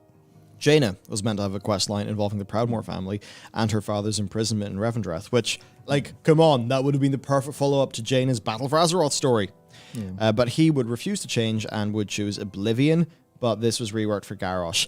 I don't really like the framing of that being a rework. That's something that could make sense for both of those characters, and I think the Garrosh thing, like, at least a fair amount of that was just an individual dev being passionate about the character and just feeling like, nope, I'm going to take it upon myself to make sure that Garrosh gets put to bed properly. And more power to that developer, because that they did. Yep. Anduin then, he was supposed to have a long quest line seeking his father's spirit for advice, along with Talia, who he would form a romantic relationship with. They've been setting that up so hard. Yeah. But there was indecisiveness then about a twist regarding Arthas being Anduin's real father. Which would tie really well into all of the rightful heir of Lordaeron stuff that was going on that the Scarlet were pushing. Yeah. All that stuff. Which, of course, no one remembers this. Yep. I don't think barely anyone did a fucking video or anything on it, but we did one ages ago. The Scarlet Brotherhood pieces of text that were, I think, stealthily added in 8.1.5, or was it 8.1? I forget exactly. It was one of the two, yeah. But it's all that, like, heir to the throne shit. Yep. That there's a true heir, like, could have been really interesting plot, where if they ever go for like a really big political intrigue in Lordaeron, like this stuff would have been the thing to do. And then there's just simple things like, actually, hang on. Canonically, what color is Tiffin Rin's hair? I could tell you. Because Varian's got black hair. Yeah, well, brown, but yeah. Brown hair, okay. Basically, are there any blondes? Tiffin's blonde, yep. Tiffin's blonde. Okay, so there's the ambiguity. There's the there's the bit where everybody can bicker. Yeah, she's blonde, and I think that's the comic. There you go. So Anduin, you could have got it from there. Yeah, okay. But hey, classic, R plus L equals J style. Who's the dad? Yeah. This is important because kings and shit. That could have been a storyline that they were going for, but apparently no. Or maybe they'll still do it. Who knows? They also had the little tidbit of Terrus's crown being, I think it's underneath the lighthouse in Stormwind. Oh, yeah, that's right. Yeah, so they did that lore addition as well, and I just kind of think like, why? Could that ever be relevant? To continue then. So they had indecisiveness around this twist. I think that's a pretty fair thing to be indecisive around, actually. And Anduin questioning everything, and that kind of bring him closer to Talia, whose own father was the Lich King. So basically, they both have Lich King daddies. Yeah, that would be... Just one of them's blue, one of them's red. Yeah, like, honestly, I think that's it's really kind of simple, but I think that would work really well. Where you have a point for them to bond over, and then you've got, Anduin gets a GF, and then everyone has a big celebration. That's a plotline for him. You get the experience of Anduin goes from little child lost using mind controlling pandas, and now he's a warrior, priest, paladin man with a girlfriend. Nice one. Yeah. I think you have to do that without making her feel like an accessory, to an accessory to his story. But I think it's just I like her character. I like the potential of her character, and I'm still quite salty that I don't really feel like she has been used much as a character. Like, she has some scenes in this patch, but it's like, for her finally seeing her father again, it's really not that much. Yeah, it's very much they wanted to do this more, I think, but they couldn't, and they did. Because obviously I think the dialogue in that quest is really well delivered, and it does feel nice, but it's like it's happening while you're doing things completely unrelated, and it just feels like they put it in going, well, we have to address this, but we can't make the content we wanted to address it, so here you go. Now, to continue some, things of honorable father keeps secret and dies. A little bit of R plus L equals J, which is R plus... Yeah, no, of course it's R plus L equals J. Matt, you'll have no idea what this is. Don't worry. It does make sense, though. Yep, sure. But no, the Thrones people obviously know what I'm talking about. So as well as a focus on the reveal that Varian always knew Arthas was Anduin's father, but that never made Anduin any less Varian's son, because, because honor and bravery is a choice. It's not something you're born with. I actually think that could have been a totally fine, good plotline. Varian content is good. Varian being Varian, people like it almost all the time. Yep. Something there could have worked out really well, actually. It's the sort of thing, who knows, right? You could maybe disregard this based on an outline or whatever, but done well, that could be an excellent story. Very character-driven, very heart-driven, it could have been great. But anyway, according to this leak, these were all cuts and rewrites happened. There was a reduced scope and budget that meant they had to drastically scale back the expansion. Let's be real. Yeah? I don't think this is because World of Warcraft's, I don't think this is because WoW had its budget cut. I'd say it's probably because budget was reallocated to 10.0 or something like that. I mean, who really knows? Anyway, apparently there were daily quests designed to ground the afterlives more into the mortal worlds. And the only trace of this idea in the final game is the single quest to follow a Kyrian to the Red Ridge Mountains to see a man dying fighting a ghoul. That's actually my favorite quest in Shadowlands, by the way. Yep, and they planned apparently a lot of them. Yeah, apparently. And again, I think I've mentioned this every stream for the last 4 weeks. It's a great quest. God damn it. Yep. So originally, one of the plot lines was the Scourge running rampant, along with Shadowmoon Orc and Auchendoon Draenei death magic stuff running just haywire, because the events of the Shadowlands, that was meant to be the real theme of the expansion. That would have been cool. Yeah. And one of the things people are wondering is hey, the Scourge, there's no Lich King. There's no one controlling them. You know the way Bolvar warned us they would run rampant? Yeah. I think we know they haven't been completely cleansed from the plan. I mean, they certainly haven't been. We literally fight them in the pre-patch. Yeah, so like We actually, fact, if those ghouls are running around Red Ridge during the initial Kyrian campaign, when we are in the Shadowlands, then that obviously means the Scourge are running rampant in Azeroth. Yeah. And that's never been acknowledged or covered in the game outside of that, really. No, because what they'll do is, right, so this is how it goes, right? The Crown of Wills is the anti-Helm of Domination. So that's going to be done to give all the Scourge their free will back. That'll solve the Forsaken problem, so all these Scourge will just be normal again, or like some of their free will restored in freedom, and they won't be, the Crown of Wills will give them some will instead of them being mindless. And then that'll be the big fix. That'll be a whole bunch of Forsaken stuff gets added or whatever else. That's Sylvanas' problem solved of Forsaken, because all the undead are now, can belong to her or whatever else. Let's not think about what that does for the military might of the Horde, but that's kind of that solved up. And also, they can say, they weren't running rampant the whole time because time works weird in the Shadowlands. You were only in there for 20 minutes. Sorted. We've got that all solved. I think that's what they kind of have to do, to be honest. Yeah. No, it's interesting stuff. Yeah. But yeah, players essentially will be going to these like little brave last stands, these little story vignettes to carry those dying NPCs to the correct afterlife. Basically, the player being a spirit healer. I mean, what more can I say? I think that, as I've said every stream for the last month, that is the single best quest in Shadowlands by a pretty significant margin. And the idea, that they had more of those planned and that unfortunate circumstances meant those couldn't happen. It's like interesting to me, I guess. You could maybe take just, not a full line, just a little bump of hopium. Just there a little, and there's none left, right? But, I'm okay with it. I like it. So apparently then, this was the most sudden and hasty rework in WoW's history. I mean, I've heard one or two things that would suggest that that's true, but again, I don't really exactly know. Honestly, it's the sort of thing I love to just go on an airplane and just be like, right, here's a list of X WoW people. I'm just going to go everywhere. But then, everyone's going to be NDA'd, so I wouldn't get any information, and then I'll probably get sued somehow. Of course, yeah. So, wouldn't recommend. There goes that fantasy. But I just wonder, right? It's like, it would be so interesting to know what the plan was. Damn right, yeah. Because they must have had insanely big, ambitious plans. Like, they're exploring the afterlife. This is like a once-in-a-lifetime opportunity for storytelling in this universe.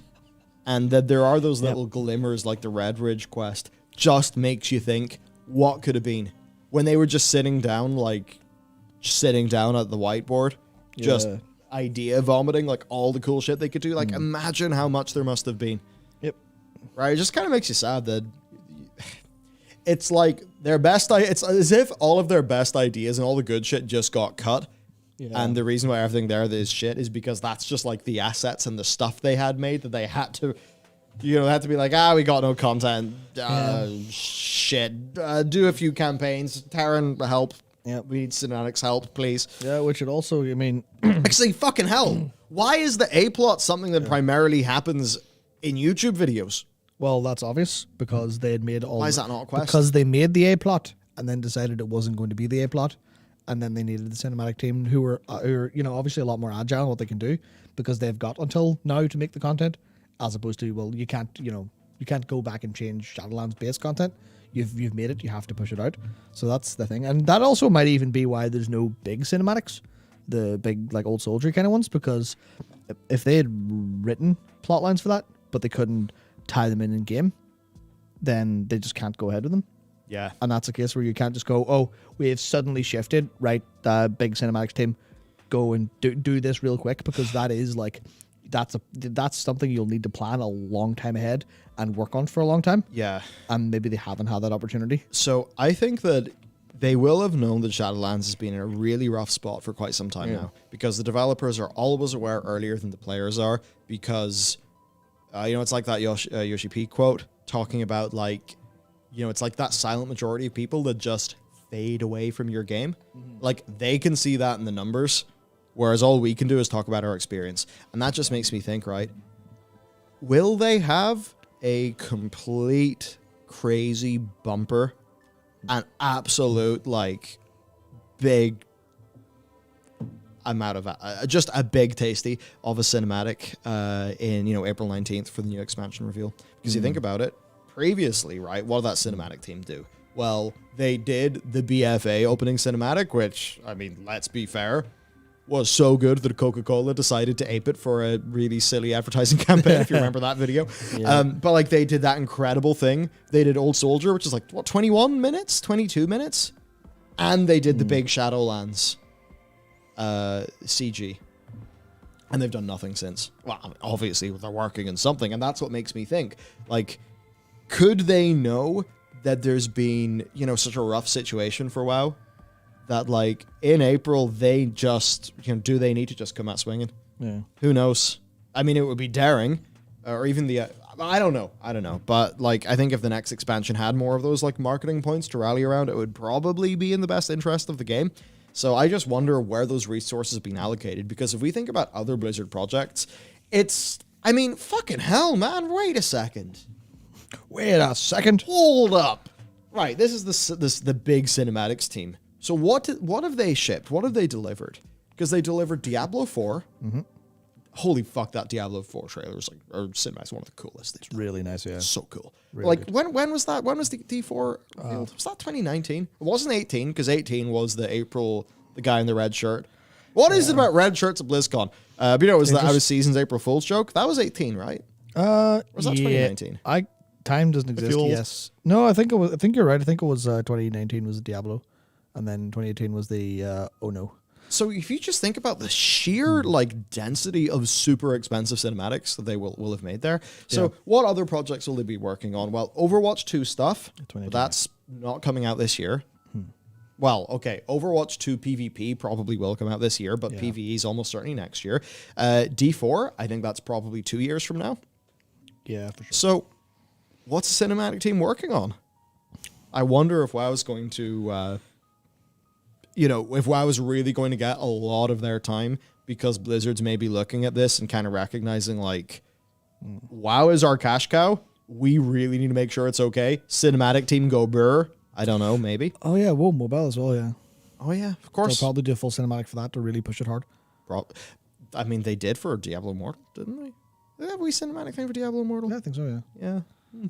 Yeah. So anyway, apparently this was one of the more sudden and hasty reworks in WoW's history. Now, reworks are very common in games, by the way. That's just something that's worth saying, and it's not really a black mark.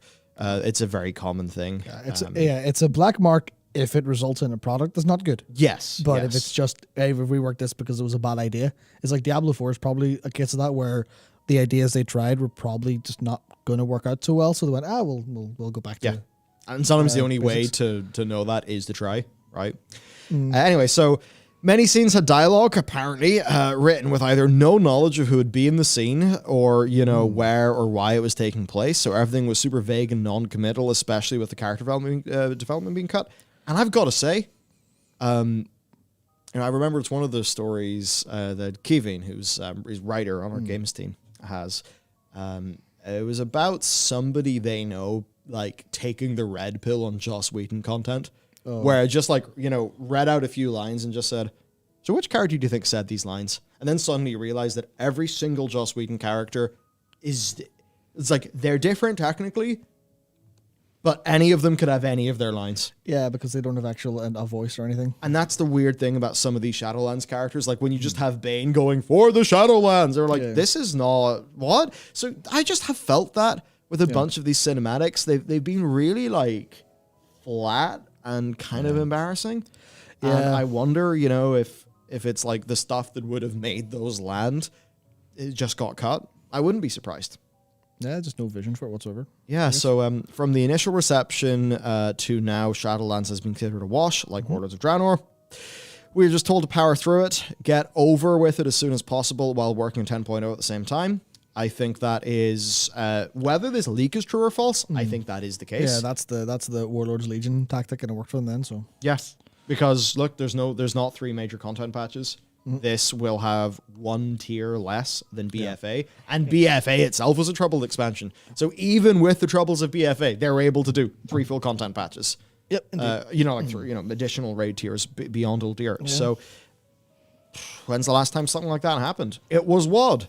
So I think that this is a very reasonable thing, leak or not. And if I was writing a leak that was fake, I would write that because it seems so plausible. Yeah. I mean, also, I think this is a thing we see quite a bit in kind of AAA gaming at the minute, where a lot of it is just project fail. Oh, quick new project. Because a lot of it's from the marketing perspective of cut and run. Cut and run or, GG go next is the kind of approach that like EA have been doing loads as well.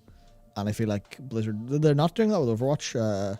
Maybe they are by making it Overwatch 2, but you know what I mean. It's that thing of this is definitely like the strategic move that executives tend to make is this isn't going anywhere. Go try again. Yeah, pretty much. So interesting stuff to continue then. Even without the scandals, this has been murder on morale, where there are so many points we want to fix / develop more before shipping it. But we are told the current engagement metrics make it a waste of time and resources are better spent working on 10.0 instead. Yeah. Now, this, again, is something that, even if this is a fake leak, that totally makes sense to me, because there are so many, like, missed opportunities in this expansion. And also, right, if we're going to be very, brutally honest with ourselves, and if you're to, like, using empathy and compassion, place yourself into that key decision maker who is looking at, like, who is in the middle of an expansion that is troubled, knows fully how much it sucks to be in the middle of a troubled expansion, and you're like, okay, the only way that I can have a team still working on this game is if the next expansion is truly great and wins them back. I have to cut this scope, and we need to make sure 10.0 is good, because if we keep on polishing this up, that's fine, but we've already lost people. You look at the video comments, you look at the tweets, it's like it actually doesn't even matter in some ways how good 9.2 is or is not to so many people. Shadowlands is dead contextually, Yeah. It's like how many times even in our content, we've talked about Zereth Mortis being our favorite patch zone in a long, long time. I love it. We're enjoying the raid, all of this stuff. We're definitely not as happy as some other people online, but we are far happier with this patch than we were with 9.1. Yeah, no, 9.1 genuinely killed the game for me. Yeah. Oh, 9.1 did so much damage. Which, again, if everything in this thingy is true, that makes sense for 9.1, doesn't it? But there's so many people. It's like, regardless of what I'd say about Zereth Mortis or any of this stuff, it's like, no, 10.0 or bust. So it's like, if that's going to be the default response, which, by the way, that's a fair response to have, because you have been burnt and asked, and you haven't just been burnt 1 month, you've been burnt while they've tried to put you into a 6-month sub that you don't, we really don't feel like they're delivering good value on. Of course, value is in the eyes of the purchaser or whatever. Yeah, but on average, So I think we can all see how there is a logic to cutting a patch and making the next expansion really good. Yeah, that's the correct decision, but it's painful.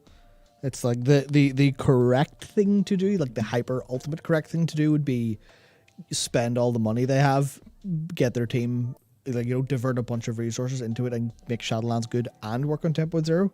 But that's not exactly realistic. And I guess this is the sort of thing that, maybe me and you have more of an appreciation of now that we have. We have scaled a team very slowly. Oh, extremely slowly. Brutally slowly. And I'm probably going to just... Because honestly, right, part of it's like, okay, I'm going to be 28 this year. I need to start going fast. What am I doing? Why am I going so slow? Why am I so fucking poo brain? Taking it easy. These days, which, is all a big thought. But you can't just add more people. And that's actually the thing that I've began to appreciate. Oh, yeah. Blizzard could have infinite money and could still struggle to do this because money legit cannot solve every problem involved with scaling up a team to get more production capacity. Money seriously can't. It's actually at the stage where I'd almost think, would you not go with a very well-regarded outsourcing house? Give them a very clear specs for a project, and you get your stuff from them, and then you are good. That's almost certainly the faster way to increase your capability. Yeah. Here a really good example. Let's just say, not for our current game, but let's just say for our next game, we're changing some things up. We want to do some more animation and 3D work. What's going to be easier? It's going to be easier for us to do a spec sheet, go to Taunt Studios, who are mates of ours, be like, hello, 3D people. we would like to outsource this part of a project to you. Yeah. And they will say, okay, here is a price and a budget. Is this good? We're like, oh, shake hands. And then it's done. We have the thing. That is infinitely easier than scaling up our own in-house 3D capability. Yeah, of course. Because that takes ages, right? So that's like the response to the whole, you have money, just hire more devs. It's like, yeah, you can do that, but it actually takes a long time. And the amount of it's not time neutral. Hiring new devs. You might think, oh, it just takes a ramp up time for that new dev to be good. Yeah, but what actually buys that dev the ramp up time? Turning to the experienced person being like, hello, experienced developer. I have this problem. Could you help me through this? And then, they grow and they learn. But in a way, at the expense of the amount of just grunt work that their mentor can do.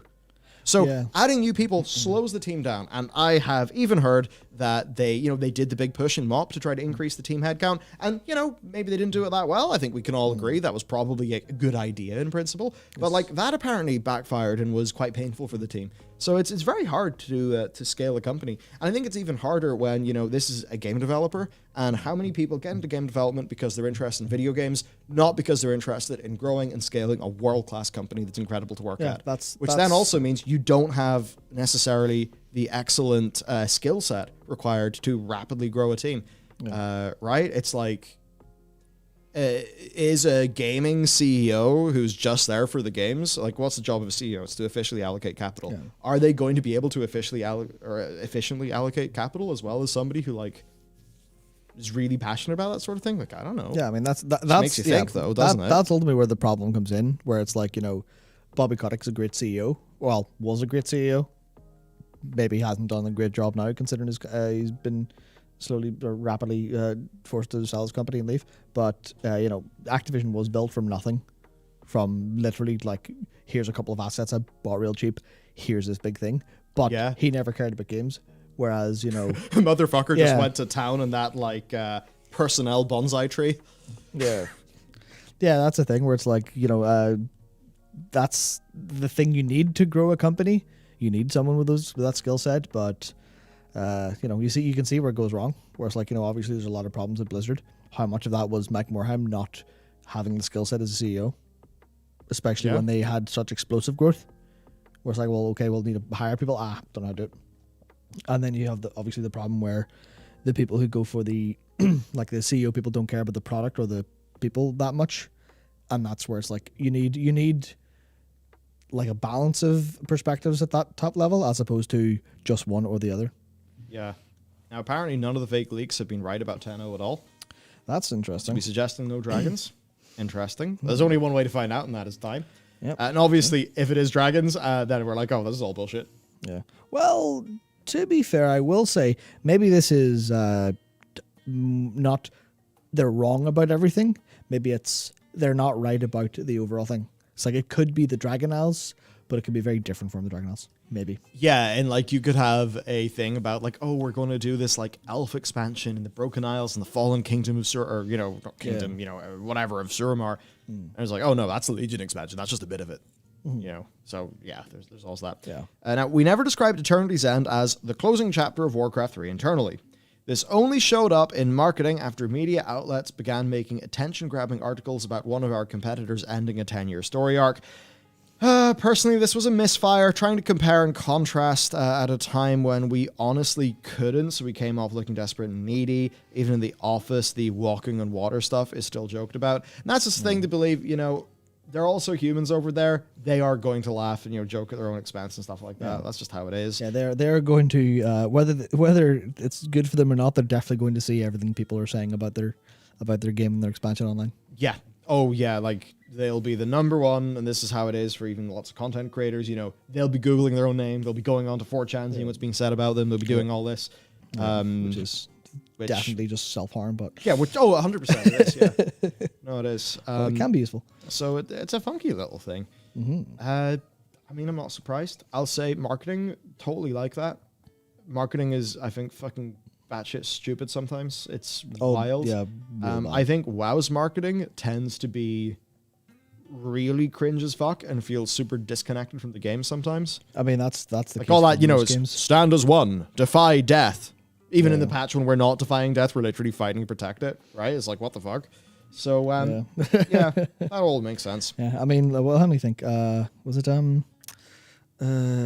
Horizon Forbidden West?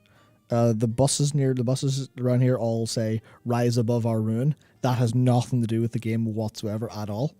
It doesn't. It's just words. And then what is it? Rise Tarnished is what Bandai Namco have marketed Elden Ring with. They're like, that's not how the game feels at all to play. What are you doing? It's like also how AMD marketed the Zen architecture. The whole Ryzen. That's why it's. At least that worked. Yeah. Yeah. But yeah, it's quite funny. That's just to say, trust marketing to. I mean, it's either that, or maybe it's just trust fucking tasteless normies to outweigh people with taste. That's a very elitist statement of me. No. But frankly, I see stuff like that friggin' trailer they put out that's all like, and you're like, man, what is this? Why are, you know what? Just bring out the dubstep. Let's go. Let's make it just like that really bad Warcraft movie. Do you remember the Warcraft movie trailer that just got all like fucking electronic and shit? And we're like, what? No, this isn't it. This isn't it. What are you doing? Marketing people. Why have you decided this? Or even trailers. You know, it's like, oh my God. Take anything you like and take the trailer for it. And the trailer for it's going to be, it's like, you can't show your friend a trailer for something you're interested in because the trailer is probably going to be so cringe. Right? So, I mean, I don't know what's up. But anyway, yeah, marketing weird. And I would not be surprised if this kind of thing happened. Right? This like, and Walker is wrapping up a thing. So, how about we double their 10 years and do 20? Yo! It's very silly. Yep. Hello, Bitrain. You have a very nice avatar.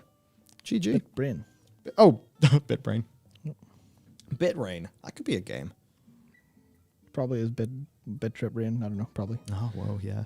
Okay, the FF14 trailers are usually pretty good. But you know what I mean? Like those trailers where, the trailers where you can tell like dialogue isn't even correct.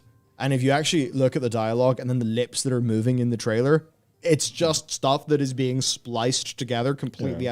Like seriously, try to freeze frame some trailers and go through them. You'll be surprised how much of that is just editing tricks that, you almost like don't really, pick up on until you like actually stop and look at it. Because I guess that's the thing with, with video editors. They can do a really good job. Yep. Oh, man. But that's because your brain is a rationalization machine, so it wants to make sense of what it's seeing. Of course. Shad, you've just killed my brain by reminding me of that. Oh, shit. Doom Eternal's launch trailer was had a rap song in it. When Doom Eternal's music is not as good as the first ones, but still incredible, and obviously based in the metal history of that series. It is the metal, and it is incredible. Like, it's people are so mad about that, rightly so. Yeah. Just those times, just like, hey, marketers, come on, respect the people making the game. Oh dear. So 9.2. Now this going back to the leak again, and I say leak. It's an unverified leak. It just happens to be interesting and well written. I will say that some of this is where this is where I fall off personally. 9.2 was the lowest returning user rate of any content update in the game's history. You know what? We could test this. We could test this because we have the numbers of initial patch 9.1 in terms of raid participation. We could very easily get the initial stats. So actually, we'll probably do that as a future video. That would make sense. I wouldn't be surprised, but a part of that is just always going to be because it's later patch. It's just more opportunity for people to leave. I think even in really good expansions, a degree of that has happened. Anyway, apparently lower than even the patch 6.1 Garrison update. Now, here's the thing. That's not a fair comparison to me, because even at the time of the Garrison update, like that was close enough to WoD launch. Yeah. So I don't think that would actually even be a fair thing. We expected lower interest from players, but never to this degree. The sentiment from certain people in a leadership capacity I can only describe as spending their days huffing their own farts, laced with gaslighting and toxic positivity, is that this is less blame on their part and more blame on certain influential content creators and streamers choosing to put a spotlight on competing products. And what this means is that, we did a clip and you convinced Asmongold to actually buy the build in FF14, and this is all your fault. And I think the assassins are going to come for you any minute, man. You're gonna get assassinated, Matt. Try me. We're actually quite worried in the office. His over the last few days, I turned the lights off and he was actually like shimmering slightly. He seems to be absorbing like all of this soul energy. I'm getting really worried. It's like all of the... I mean, I don't know. I don't know if he's got to deal with Yoshi P and like they're sharing the soul funnel or something, but it's not cool. Matt's getting too powerful. He needs to be stopped before he takes out any other companies. It's getting worrying. Brutal. What's this? None of us grunts liked what happened with Sylvanas any more than you did. I know that for a fact. Yeah, for sure. I'm not going to say anything more. I would say that certainly most content creators will also know this, just because, I mean, I see what Towley says, and it's like almost that's part of the reason why I'm willing to be like a little bit more wink, wink, nudge, nudge about things I've heard, because it's like, well, fucking Towley says this shit all the time. So, you know, obviously there's bits of chit chat that seems to get to people, and yes, I have heard a lot of chit chat that you know, it was not happy days and everyone's just, you know, holding hands, dancing around the fire, all happy. No, I think all of this stuff has been very, well, look, the WoW team is comprised of WoW players. This has been very controversial for WoW players. Obviously, it'll be very controversial within the WoW team. It's also comprised of people who play other games a lot of the time, and there's a lot of FF players in the WoW team as well. There is? Yeah. Turns out the individuals can't be blamed for a group problem, I guess. Well, that's it. Yeah, you can have a lot of group dysfunction. Yep. Like you could get a, you know, imagine this, right? Like a university project with, you know, it's like half of the top people in the class, but they don't have a cohesive vision. And, you know, egos get involved and they bicker amongst each other. And it's like they're going to massively underperform. Whereas a bunch of average people just working together are obviously going to excel. Don't expect WoW to show up on Xbox, even post-merger. The game's entirely designed with add-ons in mind and has been for as long as I worked there. I wouldn't be surprised, but I think it would make sense for it to come out on Xbox, actually, because, look, it works for FF. Yeah, it's a case where they would need to make major changes that actually happen, basically. Yeah. So 2021 was the first time since I began working at Blizzard in 2011 where the term free-to-play was ever brought up. Don't expect this, however. Sub numbers are at their lowest, but the WoW token and cash shop are extremely profitable, so expect more content in the store in 10.0. I mean, that makes sense anyway. Yep. We've seen there be more, like there's a paid transmog in the store recently. I think actually one of our news things today is going to be the cat bundle. Yep. The cat pack. Which is going to feel a bit iffy to the people who bought the cat full price a few months ago. Yeah. But anyway, on the topic of 10.0, apparently the internal codename is Paradox. We'll find out why in April. Yeah, which I thought was interesting, considering we talked about the word Paradox earlier today in terms of the Deaths of Chromie setup. Yeah. We have spent more time in 10.0 than the entirety of Shadowlands. The leaks for Cataclysm and Wrath sucked as a developer. Oh, so just that they fully got leaked? Well, yeah, those big leaks. Yeah. It's funny. WoD also got humongously leaked. It's just nobody believed it. Yeah. What a curveball. That's so funny. I'm glad I'm working in a better place now, but I still don't want to post a bullet point list of things we worked on to ruin the surprise. But no tinkers. We honestly have never understood the obsession. High elves we get, but something about tinkers drives people in the forums crazy. Yep. People want to tinker, man. Now, here's the bit that's the biggest. Yeah, it's the, like, I think there's a couple strikes here, but this counts for like 3 strikes alone. Yeah, this is it for me. Apparently the sub numbers are just under 400k. 9.2 saw an uptick of around 20,000 players. Bullshit! Apparently this hit the team morale really hard. They will come back when we release something new, as always, one of, you know, the mantra, but clearly not the case. I mean, I know that this is our heads in the sand, they will come back. I know that's been a thing.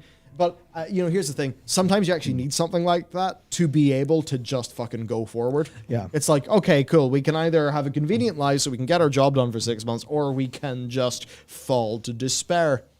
Exactly. Which, you know, obviously is not really going to be productive. Yep. So, I think this is bullshit. Oh, it's complete. There's Total bullshit. Like, yeah, like there is one possible way I think it might not be complete bullshit, but it's so out there, which is they're only using the Western sub numbers, and the game's substantially worse than anyone genuinely thinks it is, because our estimations were like 9.1, which was, you know, pretty bad patch all things considered. our estimation is like 1.2 mil, somewhere between 1 and 2 mil, somewhere roughly around there, based on character activity and stuff like that. So it's like there's no way it's under 400k. And if I remember some of that data, it would be pretty hard. That was one of those metrics, because I think it was based on characters and stuff. Yeah. That's a metric that's more accurate the closer you are to the start of an expansion. Yeah. So I don't actually think we could run the same numbers for 9.2. Now, I will say, I have heard so many people say 9.1 was just the nail in the coffin for them. Yeah. So I would not be surprised if there was a tremendous fall off in players between those patches, but I just don't buy that. No, I do not it's buy not. that whatsoever. No, it's nowhere near that low. And then, yeah, Future makes a video about this. I just want a panda wife. Says this. Is this the leaker? No, this is someone else. Someone just cool. posted in the thread. And, you know, in fact, this is one of the more acceptable images you'll find in 4chan. Yep. Just Absolutely. dicks. Just everywhere. There's just so many dicks. So many dicks. It's a crazy place, that 4chan. But also, it's a place where plenty of leaks do come from. So we thought it was, fun to go through this. To be honest, Yeah. right, look, if this leak was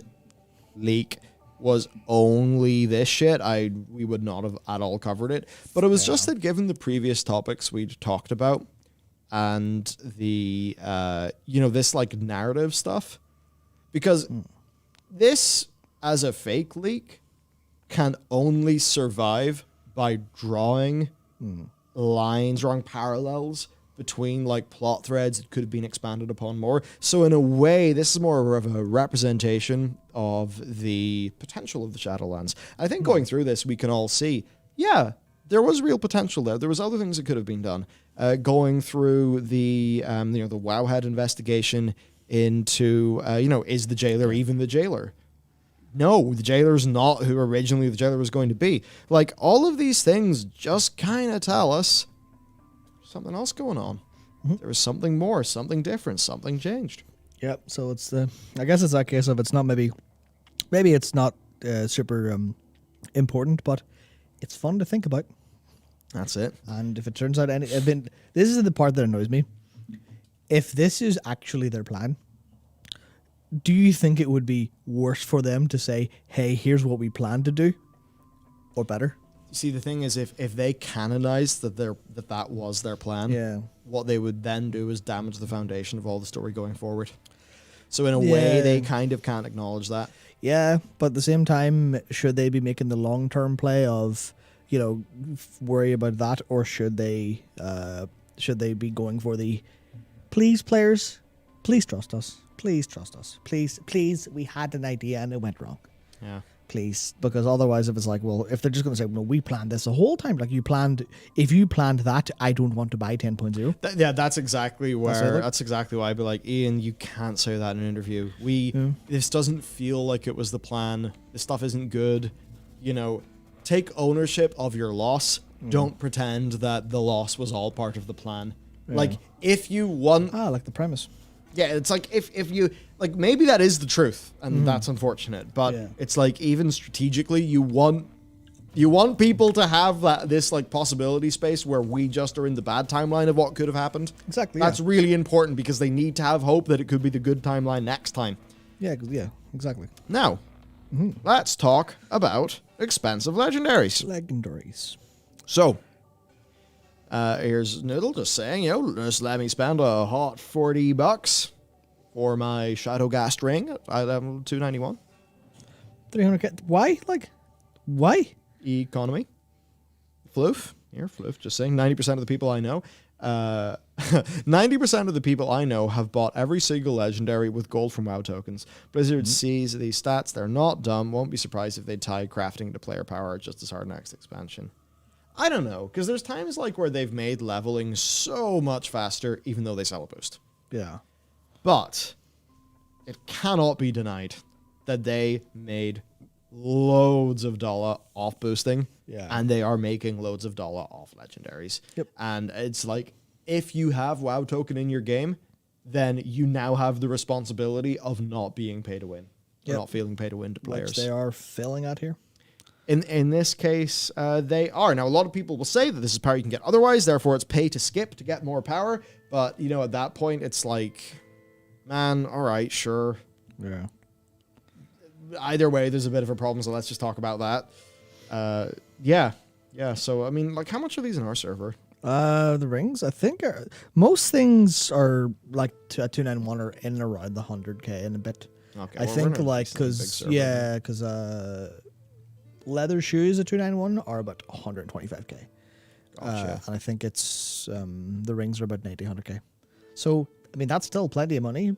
It's obviously cool if you just play and do your callings. Like, yeah, but I want to do my fucking callings. Want to play the game. That's actually something I've been thinking about this week. Is like I have played a lot more World of Warcraft than I have in a long time. In the binge of just doing Mythic Plus and raids, but I don't really in my limited time I go in, I try to get I do the thing that's meaningful to me, which is the dungeon, trying to get loot. I don't have a lot of time to go and do callings. I know they only take a little while, but it's like that's executive function if I'm going to go and do this thing. Yeah. Where it's like, I have limited amount of decisions I can make in my day for doing things that are useful. I should probably, put on laundry or make dinner instead, using that energy.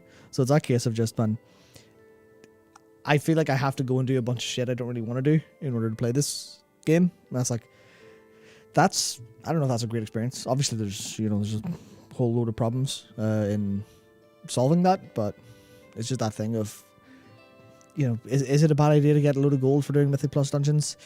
Yes. Would it solve a subset of problems? Also, yes. Currency inflate. Yeah. It's like how far do we just, add a zero on, kick the can down the road? Yeah. Because the more you add those zeros on, the more that people feel like, oh, so I feel a bit stupid for trying to get gold last expansion. Right? Yeah. So you inflate the currency. So, man, I don't really know how they get out of this. I would say they should probably... I mean, at this stage they can't, because look, even if they nerf some of this stuff, like maybe they make the materials more abundant or something like that, well, that's a really big fucking slap to the people who've put the work in to get these. And, I always knew this, but it was only until I saw somebody sharing their experience of leveling up, to get the latest legendary crafts, where, you have to craft at each rank like 10 times for each slot, right? Yeah. For each level. Just think about how many legendaries that is. Just a lot of legendaries, a lot of work. That's millions, probably millions of gold, hundreds of thousands of gold. Yeah, nice. And sure, you're going to earn a lot of gold, I suppose, maybe, once you're able to sell them. But like, man, that's a bit wild for the economy. So, I'm not really sure how we get around this. Certainly, I like the idea of there being more economic involvement. I really do think that that's got like a vital and important part in an MMO. We definitely need to fix things up on the supply side so that there's less botting and issues like that. But if I think back to many of the times where I've really enjoyed World of Warcraft in the past, I remember, it's funny, I remember being very salty over Motes of Harmony because they disrupted the traditional economic shuffles for like Cobalt and Saronite that I did with prospecting in Wrath of the Lich King, and it was really Wrath where I was like peak enjoying that. There is a bit late Mop too, where I think I was beginning to enjoy that more. I do remember having fun with Trade Skill Master in Warlords of Draenor. However, WoD also did some things to the economy I didn't really like. Yeah, and since then, I think really my last hurrah was the scrapper like thing for the stuff, the purple crafting stuff in Legion. yes. Obliteratum. Yeah, Obliteratum. Yeah, that's it. Yeah, I think it was my last real hurrah. Yep. But certainly, there's loads of people. I mean, Luke, Dakor, just out there making money. Yeah, so I feel like that is that part of the game is completely accidental at the minute. I think they put small steps into trying to design things, but I feel like they're generally a bit ill-equipped to like properly design economic gameplay. They kind of obviously they tried to do a little bit with legendaries to try and make them feel more earned, and that's kind of, you can say that definitely wasn't the best approach to that. There's definitely a version of that that's way more sensible. But like other than that, they've just been doing the I guess we'll continue what we've always been doing, which is pots, flasks, etc. Yeah. Well, hey, ex-game developer Yanis Varoufakis no longer has a job in the Greek government.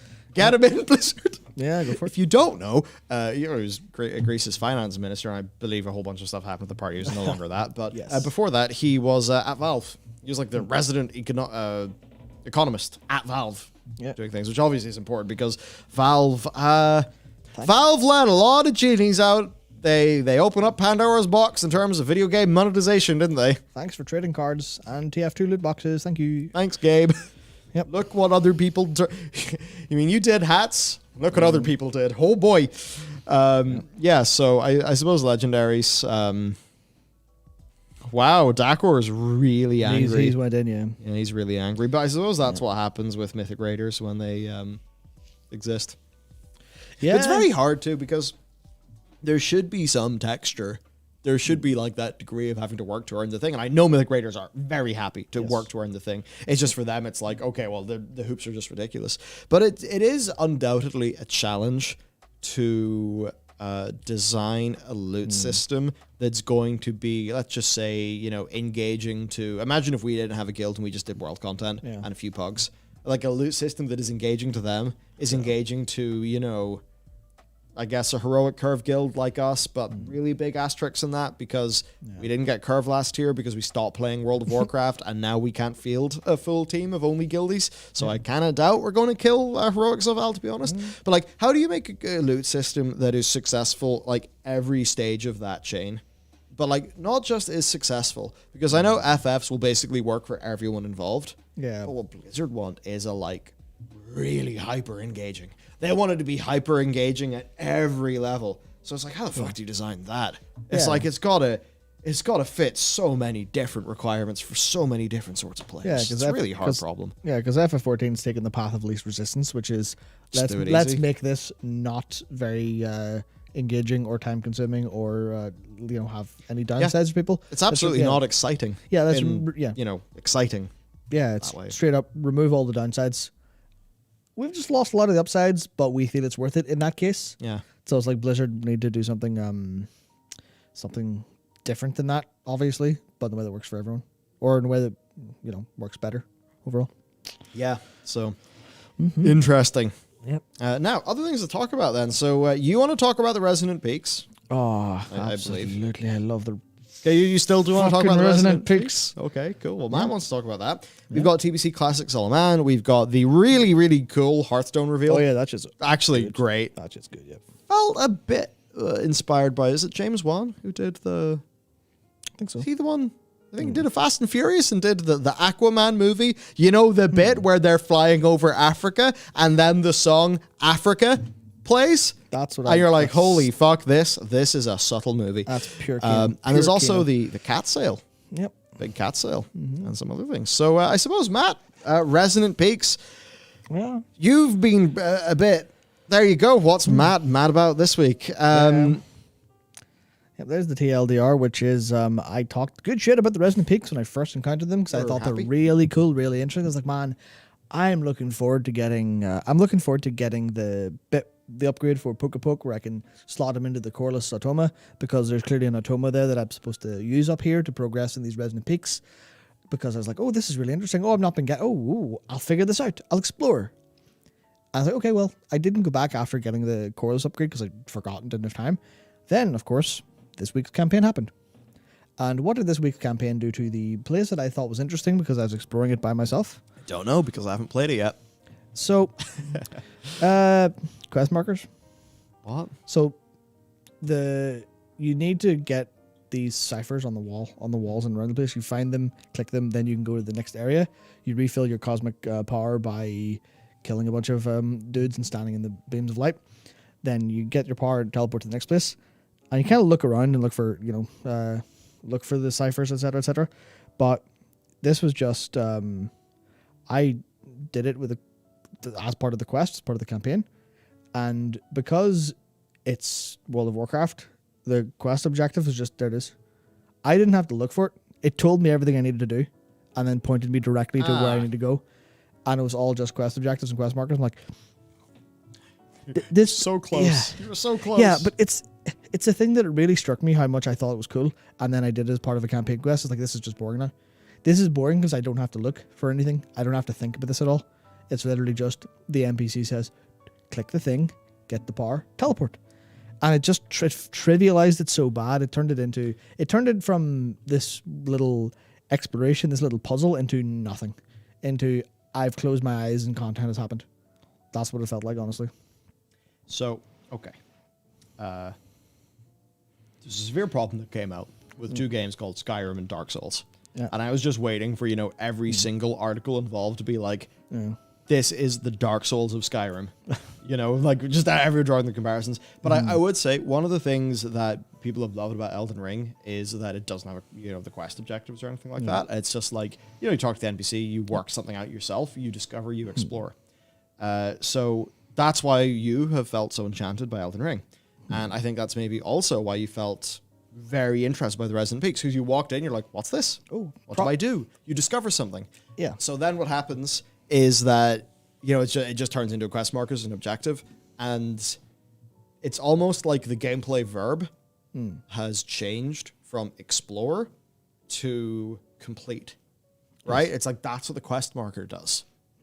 And, obviously complete is the end goal for both of them. But I mean like the verb by which you get to that end goal. The less directed it is, then the more it like relies on the player. I don't want to go too deep in this because we actually talked at length about this. Yeah. Yesterday? I don't know. Was that today? Time doesn't exist. It wasn't today. Did we Yesterday? Yes, it was yesterday Yeah. we recorded. Yes, okay, no. Yeah. Yeah, I think it's coming out tomorrow, that video. But it's just a lot of it is about like the design, just some design in Elden Ring. Basically, the video is kind of, it's like the Souls games really impacted like the next decade of game creation. So we just had a chat about, could Elden Ring do similar? What will happen when developers start to be inspired by Elden Ring? If you want a fun little WoW example, the rare mobs in Mists of Pandaria, which were, they kick your ass if you did them wrong. Oh, yeah, just kill you. Like. Yeah, those were directly inspired by Dark Souls. Yep, because everyone's like, oh, hang on a second. And certainly that, easy and accessible, but very punishing combat model, we saw that in the Timeless Isles with its rares. Yep. And it worked really successfully there. So that's even just a good example of Blizzard taking a few inspirations from the Souls games. And that I think it is a blue post, I believe, where we learned that there's a Souls inspiration there, which I thought was a neat little bit of sort of game trivia. Yeah, it's like, so there's Darkscream Android saying the quest doesn't at all reveal the true secrets or exploration of the place though. I don't like it anymore. That's the problem. Where if the zone itself is now framed as that to me. Because it's just, maybe I'll go back and try to do it again now that I kind of know that. But like, to me, in my head is categorized as, oh, the quest took me here. Oh, I'm done now. As opposed to that natural sense of exploration. Yeah. That's what it feels. That's what it feels like to me. It's really quite annoying that you can flip, like you say, but the gameplay verb swapping from, you're accomplishing the same goal, but I'm looking at the mini map and then going to the place in the mini map, as opposed to using my eyes to look at the world. It's like the player's internal cognitive fantasy in a way. Yeah. Right, where it's like, just do thing versus explore. Like, those are very different in your brain. Yep. I imagine. So, anyway, yeah, that's, I think, a fair point. And maybe one of a missed opportunity. Now, let's talk about cats. Yep. Cats are great. And you can get 67% off the cat pack, a pack of cats. Fantastic. It is $31.99, and it comes with all of these cats. Yes. Very nice. You will get 4 cuddly companions and 3 majestic mounts. That's that. Fantastic. Wonderful. Yeah. Oh, yeah, this is all part of the Blizzard Spring Sale. I should probably mention that. So, yes, that's what they're doing for Warcraft. For Diablo, you can get up to 25% off D2 Resurrected and 30% off the Diablo Primeval Collection. And now it is time for, in a crazy change from the norm, me to shill a Blizzard product. StarCraft 2. It is the best. It's fantastic. And there you go. So StarCraft so we got StarCraft Remastered, which is StarCraft 1. And it's like the 4K remaster. It completely preserves the original for StarCraft. So if you want to check out StarCraft, highly recommended. There's still the weird shit. Like you can only drag, so you only select so many units at once because it's an RTS game from that era. And actually, if they updated it in the remaster to let you control everything, it would very much change the game competitively. I do wish that more expanded controls. Maybe they are there and I'm just malinformed or whatever, but I think it would have been nice for the campaign gameplay. But anyway, StarCraft Remastered. And then StarCraft 2, the campaign collection. Look, the number and the campaigns aren't perfect, but like as far as RTS campaigns go, I think Wings of Liberty and Legacy of the Void are great. Heart of the Swarm, I'm a bit like I enjoyed it, but I think it's the worst of the 3. Still good enough though. It's still fun. It has a weird MOBA-ish inspiration going on with Kerrigan. But certainly, the StarCraft 2 campaign collection is a stupid value. Yeah. Serious, damn stupid value. That is so much great video game. Even just being like, I want to do all the campaigns in Brutal. There you go. Have fun. Weeks of gameplay. Yeah, great shit. So I 100% would recommend that. Yeah, I need to play the last two. The Nova Ops bundle. I played the first mission. I never got around to finishing the Nova thing, so I should probably do that. Overwatch. I think the difference between the standard and legendary, just some skins. But anyway, 50% off legendary, 25% off standard. Then, of course, for other Blizzard games, we've got Call of Duty. Modern Warfare, well, yeah, I mean, 25% off the campaign remaster, 60. It's like, yeah, Black Ops 4, but why are you going to buy that? I mean, actually, is it still played competitively? I don't know. I can't imagine so. Anyway, COD shit, whatever. Honestly, I mean, you know what? Modern Warfare I enjoyed. Yeah, it was grand. Okay, Wasn't I super enjoyed stellar, its but- campaign when it was just being obviously a bit biased, Catherine Bigelow movie. Yeah. Or, not a Catherine Bigelow movie, sorry. Action scenes from a Catherine Bigelow movie. I don't think that would be fair to Catherine Bigelow to... whatever. Yes. But, like, that was more when it was, like, being, like, more interesting and evocative. But then it very quickly just devolved into shoot the people... shoot all the people, just boom, boom, boom, boom, boom. Where, but whatever. Its multiplayer I thought was quite fun. The competitive players didn't like it that much, but maybe that's why I did like it. So I'm told. Blizzard Arcade Collection, up to half off. I mean, yeah, sure, fair enough. Crash 4, it's about time. 25% off. I don't know if that game's, is it good? I think Crash 4 is generally considered a pretty good game. I think it just didn't sell that well for whatever it didn't reason. sell well. I think they marketed quite poorly, and I think it's that awkward thing where it competed against itself in a way because it was a full price Crash game, and you could just go buy a full price 3 Crash games instead because you could just buy the Insane collection, and that's just that's 3 games. So they kind of scuffed themselves there, but also it being on well, actually I don't know. I was about to say it being on the BattleNet thing probably hurt a lot of sales because Insane was on Steam. So I'm not actually entirely sure. All I know is it didn't sell well, but I think Crash fans generally like it. So, yeah, Cool. Probably worth buying if you like Crash because those games are just they're so evocative of the era. That design doesn't exist in video games anymore. Yeah. It's great that it does, and it's great that Toys for Bob definitely are creating more Crash games right now. Absolutely, haha, fuck you, Activision Blizzard. Oh, yeah, that. Well, was there not some rumor that said that the next Spyro thing hasn't been canned? There's about 70,000 rumors about it. It's hard to say, but yeah. Really want a new Spyro that's really good. And actually, if you want a slice of game, if you want a slice of game from my childhood, and it's also an Activision Blizzard product, whatever. Yeah. The Spyro remaster or reignited edition is like seriously one of the best examples of that I've ever seen. Yeah. They went to so much effort. Even the amount of characterization and unique animations that they put on say all the dragons that you rescue, it's an insane amount of work. It's so good. So the Spyro Reignited is brilliant. I highly recommend. You try it out. It's great. I like Spyro. Hearthstone. Return or Voyage to the Sunken City. And I mean, if Hearthstone doing World of Warcraft better, or doing Warcraft better. Oh, yeah. As always.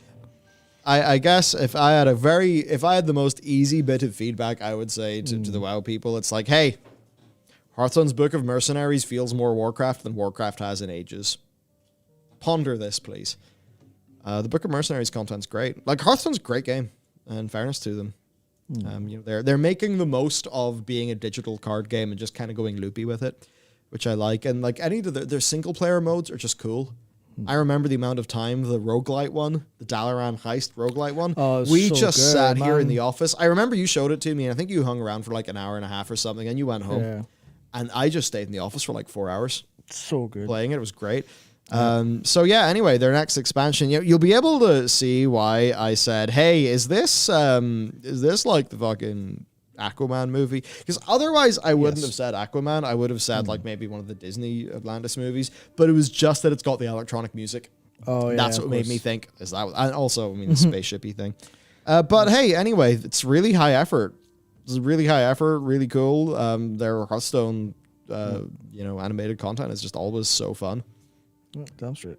So there you go. It's Voyage to the Sunken City. Will launch worldwide April 12th with 135 new cards. It will also have a completely new minion type, Naga, and 2 new keywords, Colossal and Dredge. And they seem cool. Okay, so it's just a minion type for synergies, right? Yep. So the Naga are a spell-focused minion type that tends to give bonuses for playing spells while they're in your hand. The Colossal keyword, minions with Colossal, will come with extra appendages that synergize with their main body in powerful ways. Dredge. Dredge is a new keyword that lets you look at the bottom 3 cards of your deck and pick one to bubble up to the top of your deck. That's fun. Cool thematic mechanic. Here's the Under the Sea board. And there you go. You can get Battle or Blade Master Canny for free. Yeah, I know. What's the single player content? I mean, I know they don't do no single player idea. content with these, but I wonder what the next single player content is anyway. I have no idea. I've not been following Hearthstone very much. Of course, if you go anywhere near the Hearthstone app, you'll be assaulted with bundles. Oh, It'll yeah. just be like bam, bam, bam, bam, bam. Yeah. You'll be like, oh, whoa, so many purchasing opportunities. Yeah, they monetize the hell out of it. Look. Oh, they really do, yeah. And I mean, this is the thing. This is why I can't get into this type of Hearthstone content. For me, it's just got to be the buy it and you've got it single player stuff. Yeah. Because it's just like, it's so much. Anyway. Lots of Hearthstone. Yeah, pretty trailer. Hey, props to the creatives involved there. Yeah, I can't wait. I can't wait to just see. I have this imaginary future in my head, right? This imaginary future where whoever's the people running World of Warcraft just look at Hearthstone and go, what the fuck are we doing? Why are we not doing that? Why is everything they do so cool? And everything we do is not cool. It's actually uncool. It is anti-cool. How is this possible? How does this keep happening? How are they running circles around us creatively? How do we fix this problem? I just have this imaginary future in my head where this will happen someday. Someday, someone at the WoW team wake up and go, "But Hearthstone's full of content. And our players want the content. Should we tie all this content into our game?" And then they do that, and then everyone's happy forever. And everyone's happy forever. Everyone's happy forever, yes. This is the Wow. imaginary future that I can see is possible, but it's just not. It probably won't happen. Oh dear, that's it. Well, for Warcrafty things, there is TBC Classic for those of you playing that. I'm not, but Wrath Classic, I'll definitely be there. Zolaman, March 22nd. Will you bear up to the challenge? That doesn't make sense. Is this their copy? No, I think that's Decker's title. He's clearly too intelligent. This is just a joke. I'm just not smart enough to appreciate it. Yeah. He must be a Rick and Morty fan. Ha ha ha ha ha. Szechuan. Ha ha ha ha. Yeah, anyway, Godzilla Man, March 22nd. Have the ZA raid. Coming up March 24th. So there you go. And that does mean that it's just one thing left. Sunwell. Yep. Wrath soon. Wrath soon. Wrath soon, yes. Big. Can't wait to want to play it and then not because I don't have time. I really want to know. I really want to make time for it. Yeah. Man, fucking Wrath. Do I want a tank? Because I kind of want to get King Yrmin's sword. Do some tanking. Another big red. Imran, yeah. Yeah, or Ymran? Imran? Yeah. Who knows? So, right, with that done, we just have some quick little pit stop in Final Fantasy Land, Yes. where Famitsu did a survey of what people are playing, and the demos are, interesting, right? So 4% are teenagers, 40% are 20-year-olds, 39% are in their 30s. Final Fantasy fans getting old. Yeah, 14% in the 40s, 3% in the 50s, and 0.3% 60 and up. And for gender, 56% of respondents on a female character, 44% on a male character. I mean, yeah, people like cat girls, it's a thing. Of the men, 47% of men play as a man, 53% of men play as a woman. For the female respondents, 40% play as a man, 60% play as a woman, which is quite interesting because in the friend circles I know, this is actually flipped. Interesting, yeah. Yeah, so there you go. Character races, 24. Words are hard. 25% Miko. Aura, 19%. Lalafell, 17%. Yeah. People like Humans, potatoes. the Hyers, 14%. Fiera, 8%. Elzen, sorry, VR 12%, Elzen 8%, Rogadan only 3%, and Hrothgar only 2%. Yeah, and you can see why. They have big beefy cat boys and they're only 2%. Yeah, you can see why. That's shocking to me. Yeah, but I mean, you can completely see what a cult. You can see why Hrothgar is like, we'll make them work. It's fine. But it's that thing where you do get the problem of 2% of people are playing Hrothgar. Is that worth putting development resources into? Especially because female Hrothgar coming. You're like, that seems like one of those awkward things where are they wasting their time? Yeah, well, I mean, female Hrothgar would let them hit what the Char do. It's one of the things I like about Guild Wars 2. It's like the Char aren't just like, they're not just like big titty ladies. Yeah. The same way, you do like the female Tauren in WoW, and it's like, we have just taken a human and made them slightly cow. Yeah. Whereas like the Char in Guild Wars are like big angry cat people, and they look like big angry cat people. And I mean, kind of, I guess in line, because I'm pretty sure in lions, like male lions just kind of fight each other and are really lazy. Yeah, it's like the female lions kind of like do a lot of the hunting and like the badass shit. Mm-hmm. So like even they don't do in Guild Wars. They don't do, I think, the typical dimorphism with the Char. Yeah, the sexual dimorphism. It's always been a sticking point for people looking at World of Warcraft and going, come on. The difference between male and female Draenei are like, all right, cool, sure. I mean, fair to whatever the devs want to create, but it is something that is very obviously chosen. Yes, it is very obviously chosen, and I think we all know why, don't we? Mm-hmm. Favorite class and job, right? Dragoon 10%, which I wasn't as aware of this, but you guys were saying that it's because it's like Dragoon is like the typical. Oh, it's the FF job. You think of like cool FF job, it's Dragoon. It is Estinian. It is Keen Highwind. It is Kamari in a sense. But the series has always been full of really cool Dragoons doing really cool things. Also, Jump is just a sick ability. Yeah. It's great. White Mage 7%. Bard 7%. Interesting. I mean, Bard's almost like the hunter of the game, and hunters, the bow users tend to be quite popular, I find, in games. Yeah. Red Mage 7%. That's what I am right now. Summoner 6. Summoner? Oh, yeah. Summoner 6. Paladin 6. Dark Knight 5 or 6. Black Mage 5. Samurai 5. Scholar 5. Gunbreaker 4. Reaper 4. Okay, Ninja, Monk, Machinist, Dancer, Warrior, all 4. That's the easier way of doing it. Yep. Astrologian 3, Sage 3, none in particular 1, and Blue Mage 0.2. Yeah. I guess Blue Mage is just totally some crazy optional side content, so. Yeah, it's just interesting that it's got a really nice kind of spread there, but also there's so much more than how it plays. Yeah. There's so much more tied to the fantasy, so it's like stuff like you could see Dancer and Machinist being a little bit lower and Monk being a little bit lower because they're not the cool FF jobs. It's like Ninja's interesting to me. I thought Ninja would be higher because it's got a very specific fantasy, but I guess it's just not as cool as Red Mage, not as cool as Dragoon. Yeah, it's also freaking hard to play for not as big results. There's that bit too. Yeah, that's the gameplay side of things. But interestingly here, Culinarian 18%. Yeah. Love the cooking. Armor only 1%. Food's good. Wild. Now, this is very interesting. Mm-hmm. The time respondents started playing. So, 2010 to 2012, 6%. That's you. You have a grandfathered account with a lower sub fee. Yep. 2013, that's ARR, 16%. 6% 2014. 2015, 5%. 2016, 7%. 2017, 8%. 2018, or 7%. 2018, 8%. 2019, 12%. So this is like the Shadowbringers. Sort of, we're getting to the Shadowbringers area. Late Stormblood, right? It's like it's starting to go up. Yep. But also, there's going to be a bit of a recency bias in the data because of the games. Yeah. But 2020 is 20%. Yep. Shadowbringers really good. Shadowbringers got really good as really good, and then obviously pandemic as well. Yeah. I think that drove a lot of their growth too. And 2021 to 2020, 12%. Yep. Which is also pretty big, yep. Huge growth. Yep, damn good. Yeah. And of course, this is Famitsu, right? So this is going to be the Japanese player base. Yes. Now, that's very important. I think these numbers will be larger if you were to pull the West. Way bigger. Because the market penetration of other MMOs in Japan is fairly low. I assume fairly low, with probably a bit of... Is FF11 still supported, by the way? Oh, yeah. It's still getting content updates, man. Okay, there we go It's in active development. It's getting a crossover with something really interesting soon as well. I wonder what FF11 content looks like now. Crazy. Weird. Favorite song?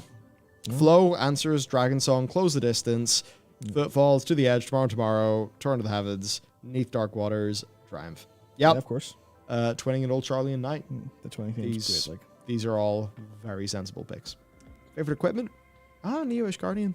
yeah. Oh, the Edenborn set's gorgeous for most. One of my favorites is the Mage Shire gear. Oh yeah, it's really nice. Really Nice. Yeah, it just looks like a good what do you call it? Yep, standard Chocobo. Or, yep. The Go SD fast. the I think SDS Argos Linear. is also a go fast mount. Yeah, I believe so. I haven't seen any proof of that, but it's been said. So Favorite minion? I mean, yeah, Fat Cat and Guard Summer. Makes sense. Yep. Favorite main story? Yep. That certainly makes sense. It's almost release order, just, this. Yeah. Yeah, I think that makes sense. I might put Shadowbringers above Endwalker, but it's, it's closer, and I mean, I really like them both, Yeah. so. Yeah. Yeah. I mean, TLDR basically, other than this, and a bit of this, it's all pretty much excellent. Yep. Absolutely. Stormblood, is Stormblood's better on paper than it is in experience, and that's the unfortunate bit. Because I think Stormblood is better when you think about it in retrospect, because you think about all of the good ideas and the cool things, but it's like playing through it, it's like, oh yeah, pace. Pace. And also, I feel like a lot of what made Stormblood really good as an overall expansion wasn't the MSQ. I think some of the better stuff in that was the the Evilis stuff, and then the Four Lords were really the Four Lords. The Four Lords. Yeah. I was like the Four Triad. No, the basically the side content in Stormblood's really really cool. Yeah. So for subquests then, I need to do Hildebrand. Yep. I need to do Post Moogle. I need to do Tales of the Dragon Soul Core. I need to do Sandwiches and Pretzels. I need to do Return to Evilis. I need to do the Dark Knight quest line. I need to do Sorrows of World. Yeah, no, Swords will all. I have a lot of content to do. All of these are incredible. Zone Saw, Churning Mists, Amarot. These all make sense. Yep. Favorite character? All right. Emmett, Graha, Horsefall. Yep. Deadly. Interesting. There's the render of 4K Catboy had everyone on Twitter going fucking mental. But also Alphino, Thancred, Justola, Alizé, Estanian, Urianger, Vina. All of them. Yeah, Hiflo, They're all Hermes, everyone gets everything. Get on in here. Of course, Ardbert Emmerich, very important. I miss Lord Emmerich whispering into my ear. I mean, that's one of the high points of Heaven's Support. Rain to Tarot. Yeah, I mean, this is basically just the characters. Then you realize, it's because they haven't really fucked up any of. They haven't fucked up They any haven't character. fucked up any of their characters, haven't they? Yeah. Yep. Yeah, new Graha render. Everyone's going to be thirsting over that for a long time. Yep. 4K Catboy. Final All day. on the timeline. Interesting. UCob's pretty high up. God damn. What is? Said UCob. UCob? Ultimate Coil of Oh. Battle. I mean, Yeah. it's pretty cool. Yeah. Just to have a big fight to answers. Yeah, so some interesting FF data. And then for the for Dakor to empty his bank account. Bank account, yep. We have- Proper emptied, like. Oh wait, these are our pictures. No, they're not. What? Oh, there are, Dakor's pictures. Yeah. Okay, and Walker OST. Yep. Stranger Paradise. Let's go. Yeah, I've got the OST downstairs, and my Stranger of Paradise, which I was supposed to pick up today, but number one, I was too hungover to go and get it in the morning. I'll do Number it. two, my payment was declined, so game were delayed by 1 day trying to get it, so I have to go pick it up tomorrow, which means tomorrow is Stranger of Paradise Day for me. Big. I've played like 4 hours of the demo. It's really good. It is what are the memes? A true cultural reset. It's got 101 score on Metacritic. It's already sold 1 trillion copies. Yeah. Incredible. It's the best game ever made. Incredible. It is. 100%. Yeah. Memes aside, it's actually really cool. Yeah, Really combat good. looks fun, and the story's just like bonkers, playing with like, I guess, the meta of the franchise. Yep. Great. Is that big Xeno statue? Wait, what? Xenos, have you lost your brain? I have. Do you know what happened? You found I it? just looked at this and was big. Yes, if you're not aware, me and Matt are both very tired and very hungover. Very hungover. Yep. Very hungover. I'm basically. Everything looks the same in this screen. Everything is sludge to me right now. That is. Yep, Playarts Kai. They are. Yeah, spoilers ahead. That is Jack Garland, the protagonist of the game. Interesting. But also, that's Garland, Chaos, the first boss we fight in the game. But he has to kill Chaos. but he's called Jack Garland. But he is Chaos. So it is him. But it's a time loop. And they don't care because everyone knows everyone immediately, like, everyone playing the game immediately goes, no, we see everything you're doing. You're definitely this. It's obvious Jack is the one who becomes Chaos. Everyone knows that. Everyone can tell that by looking at it. And then, but the fun part is how they're going to get there and how they're going to play with that. Is this like some weird fucking dimensional rift of a previous loop of the time loop in FF1 or something? This is the origin story for the time loop's original beginning. Whoa. Yep. So this is some good old canon content. Yeah, so the first Final Fantasy was a time loop, by the way, if you didn't know. And it was a really, really, really awkwardly told one, but it was really cool. Limp Bizkit. Oh yeah, a literal original Limp Bizkit song, yep. So there is a Limp Bizkit song in the deep past of FF1, canonically. Yes. With the telephone. Possibly, maybe not, but yes. They're mad. They're mad. They're insane, yeah. They have lost their marbles. Yeah, dude. Okay, well, another cool thing, there's the Square Enix music channel that is launched with so just loads of music. That's good. Other things, not even just music, by the way. It's like, this is like a proper push for them for content because they have a couple of segments of, I think it's called SEM Talks, Square Enix Music Talks, because they have the whole division, Square Enix Music. Yeah. And they have like subbed interview segments of talking to people who are behind the music and stuff. And it's really, really cool. Yeah. It's like, holy shit, you're making, there's also like a couple of 2-hour-long mixes of different music that are like mood themed. And like, fucking hell, good content. That's South by Southwest, right? Yes. Yeah, so they won the best narrative and best original everything. score categories. They won everything, and they deserved it. There's a VR for the naming conventions of the VR. So how to name your various collection of buns. The song is not Limp Bizkit, apparently. I read on. I shouldn't. It I feels should. like Yeah, Limp Bizkit. I shouldn't believe things I read on Twitter, but yes. Yeah. So there you all go. That's our stream content. I guess for other things, there is content we've released this week. What have we released this week? Yes, Devour is very bad. Also, another banger thumbnail from Murray. Well, that's one. So yeah, that's a big fun video. Also, just if you want to understand things, understand. Here you go. Please understand. Here it is. Yes, my reaction to this. He's looking wistfully off into the distance. Happy. Times. God, what am I on here? Oh, I don't trust that. I do not trust that guy. Yeah, no. Anyway, expansion reveal. That was something. This week? Yeah. That was since the last. No, that was last week. I think some of this is the week before. I don't know. Time doesn't exist.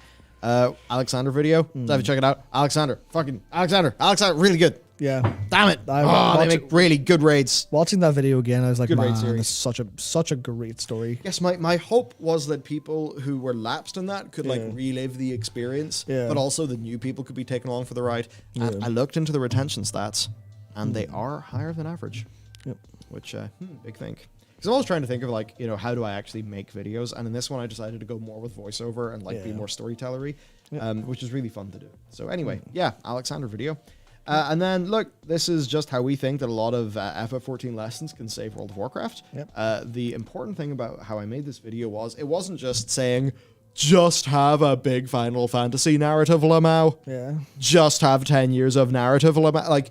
There's so much of the comparison that's like a bludgeon to beat Blizzard with, other than, here are some lessons that could be useful. And, Blizzard used to be the kings of just borrow and polish. That was the Blizzard way, and it made great games. So I'm okay with borrow and polish. Hey, FF borrowed a bunch from WoW as well. If WoW borrowed from FF, that wouldn't be unfair. That would be almost getting even. Yeah. Right? So, it's fun thing. Then patch 6.1, if you want to know what's going on in my thoughts, you can check that out. That'll be soon. Right. This, honestly, this is a fucking heavy video. Rough, very heavy video. This, Activision has definitely had a role in women's suicide. Yep. And evidence just gone, phone wiped. Yeah, I mean, seems crazy to me. Yeah, they withheld. Basically, the story is they withheld evidence from the police, and also the police did not do a good job investigating as well. Yep. I'm just not surprised that stuff can just fall through the cracks in a case like that. And then we've got Blizzard just, being apologetic with Overwatch and talking about the future, which, this was all quite interesting too. Yep. Finally the Overwatch players, I think, are being listened to. And I think it's good that they're splitting you may not know this, they're splitting the PvE from the PvP in Overwatch so that Overwatch 2 PvP can come out sooner. Yep. Good. They just need that game to exist. Damn straight. Then, right. Square Enix lost their marbles. They've lost their minds. Lost their goddamn marbles. I love them, but God, they are stupid. They have basically just put a $50 mobile game onto the Switch. And it's so sad because it's my boy. Okay, it's not alpha, but it's literally not. But it's, the alpha style Chocobo. Alpha comes from the Chocobo Mystery Dungeon, which is like where the Chocobo racing comes from. So it's like, man, just as you made me care about Chocobos that look like alpha, you do this. Yeah, just tears. Unfortunate. It's vile. Yeah, not cool. Right, Elden Ring. Interesting things going on with Elden Ring. Yeah. Some interesting information regarding working conditions are being spread, but we took a bit of a deeper look at the data. There are some flaws. It sparks an interesting conversation, so that's certainly one. Yep. Then Xbox Quadruple A Studio making Perfect Dark, and almost half were gone. Where'd the people go? Now Crystal Dynamics are coming in. Yeah, and of course this also ties into the other Quadruple A initiatives that exist with Skull and Bones and Beyond Good and Evil 2. Beyond Good and Evil 2, yeah. Yep, they're going well. Ha. Yeah, and really what Quadruple A seems to be in my head is the creativity and innovation of indie with the big budget and production value of AAA. Yeah. I think that's what they're going for. And that's obviously hard. Okay. This is a great one. TC and Bills, just self-immolated. Yep, if you follow Gamers Nexus, Jay's 2 Cents, Linus Tech Tips, if you're sort of into the hardware channels like I am, then you'll know about this. But man, that was a crazy one to cover. Bad time. And then, right. Oh, this is great. Tell you what, for 90% of my gaming needs, I can just use this MacBook. Matt, I'm almost free. I'm almost free of Windows. Look, it's weird. I like using Windows. Yeah, it's perfectly fine. Windows falls over too much. Yeah. It has too many bugs and annoyances and quirks. And so here's the thing. The first ever Mac that I used was a 13-inch MacBook Pro in 2014. That device just ran really well for 7 or 8 years. It was insane. Thomas, until quite recently, was using that, even to develop Hearts of Pale Beyond. What the fuck? Genuine madness. And if that how many fresh Windows installs will that motherfucker have needed? 300. Yeah, it's wild, right? No, I mean Matt's. If you're not aware, you're having a Linux adventure soon. Yep. If I finish Stranger Paradise on Saturday, that'll be my Sunday adventure. Basically, we're both having a Unix adventure because if you're not aware, one of the reasons why loads of power users absolutely fucking love Mac OS is it's Unix. Yeah. Linux. Lots of transferable skills. Yeah, absolutely. The transferable skills. So there's actually loads of great power user features. Of course, if you want to go full, into the realms of madness and fun and open source, then you hop over to Linux. But as an example, Crossfire or Crossover even, which is Crossfire, not the mobile game. Yep.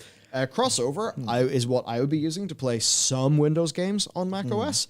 Crossfire is made by basically a group of the Wine devs who it's 4% of contributors but over 50% of contributions. That's Wine. Final Fantasy 14 and Mac is just Wine. It's just they sold you the Windows build but Wine. Yep. And of course that all is the Linux gaming as well, right? Yeah, so it's quite interesting. Litrus and Proton, all that stuff. And why we think this is important is the Steam Deck is a Linux device. And if we can get more Linux, that will be a good thing. More competition. Yep. And also, there are games like Elden Ring that literally run better on Steam Deck. Yep, because they're, the platform approaches that, allow for Vulkan pre-caching, where DX12 doesn't allow for shaded pre-caching, so developer incompetence or laziness can be overcome on the user or on the platform level there. And that's really, really cool that Steam actually solved that. And some of the badness of Windows is so there's just more advertising coming in. There's a Windows 11 Insider build that has an advertisement inside File Explorer. Now, for a lot of people, like there are better alternatives to File Explorer, by the way. Yeah. Man, yeah, I don't know. But generally with Windows, I've just found, I mean, maybe it's just because of the whole registry thing, which is just very fundamentally different to how things work over on Mac and Linux land. But I just find Windows is so much more apt in power user scenarios to fall over. Yep, for sure. And I find it all the time. Like I'm a computer power user, have been for years. I don't click on funny links or do weird things like that. Yeah. Yeah. Weird. But anyway, and I think in a world where, you know, Windows is at least toying with the idea of bringing advertisements into File Explorer, it's like... Yeah. And, you know... they already have them in the start menu everywhere else, like, so... Yeah, Windows has just got more and more intrusive, and it's, like, it is unfortunate. But it's like, how long can you be, you know, one of the Windows 7 holdouts? Yeah. As, you know, these newer versions of Windows, they get more intrusive, but they do get more performant and have support for more features. I'm fairly sure you can't do DX12 in Windows 7. So I'm not sure about that. Maybe. I don't know. Actually, I'm not sure. Yeah, I couldn't tell you. I remember whenever I got Windows Vista, it's like, was that DX10? I think so, yeah. Yeah, and like that was one of the reasons why, you know, you would go ahead and get Vista. Yeah. I remember it. Vista was like one of my first tech disappointments. I was excited for Windows Vista, and I was a day one Windows Vista user. Yep. And I actually did eventually go back to XP. Good man. And I went back to Vista. I think after it was a Service Pack. I think it was Vista Service Pack 2 that I returned with. The days. Yep. So do they play WoW and Mac? Yeah, I play WoW and Mac now. Yeah. Now that said, I this don't, is an M1 Max.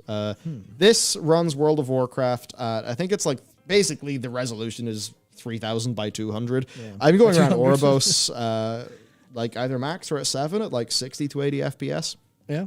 Perfectly playable. And as a content creation machine, this thing's fucking bonkers. Yep. The media engine on the M1 Max is very delicious and tasty. Whenever I screen record, 60 FPS, 1440p, my CPU usage goes up 1%. That's because it's dedicated hardware. Yeah. But I'm finding I'm having a better screen recording content creation experience on this than I do on a 3070 with Shadowplay. Yep, damn straight. I mean, actually, here's the thing on Shadowplay. Well, you know, running on an RTX 3070, which is what the Blade has, you know, you hit the record button and you actually have a frame stutter. Yeah. With this, it's completely seamless. It's just bonkers. Plus, it also helps, like, I get the thermal and power envelope of this because the Apple Silicon is so much more power and heat efficient than x86. You know, it means that, like, this has the same performance on battery as not on battery. And that actually really matters because, like, the Razer Blade, it's like, I like it and we're going to use it as a production machine in here. So, you know, nothing goes to waste. But, you know, you go to use the Razer Blade as a laptop. It's not a laptop. Like it's not a laptop. It's a portable desktop. It's a portable. Yeah, totally. It's Razer build it as a laptop. Yeah. To which I say, like, okay, you try using it. why does it run so slowly out of battery? Or sorry, out of battery. No, so slowly with a full charge battery. You know, like you even put a 100 watt USB-C charger into that thing, and it still runs like a fucking, I don't know, I was going to say an injured donkey. Yeah. Whereas these M1 Max, they just run fucking maximum speed on battery. It's insane.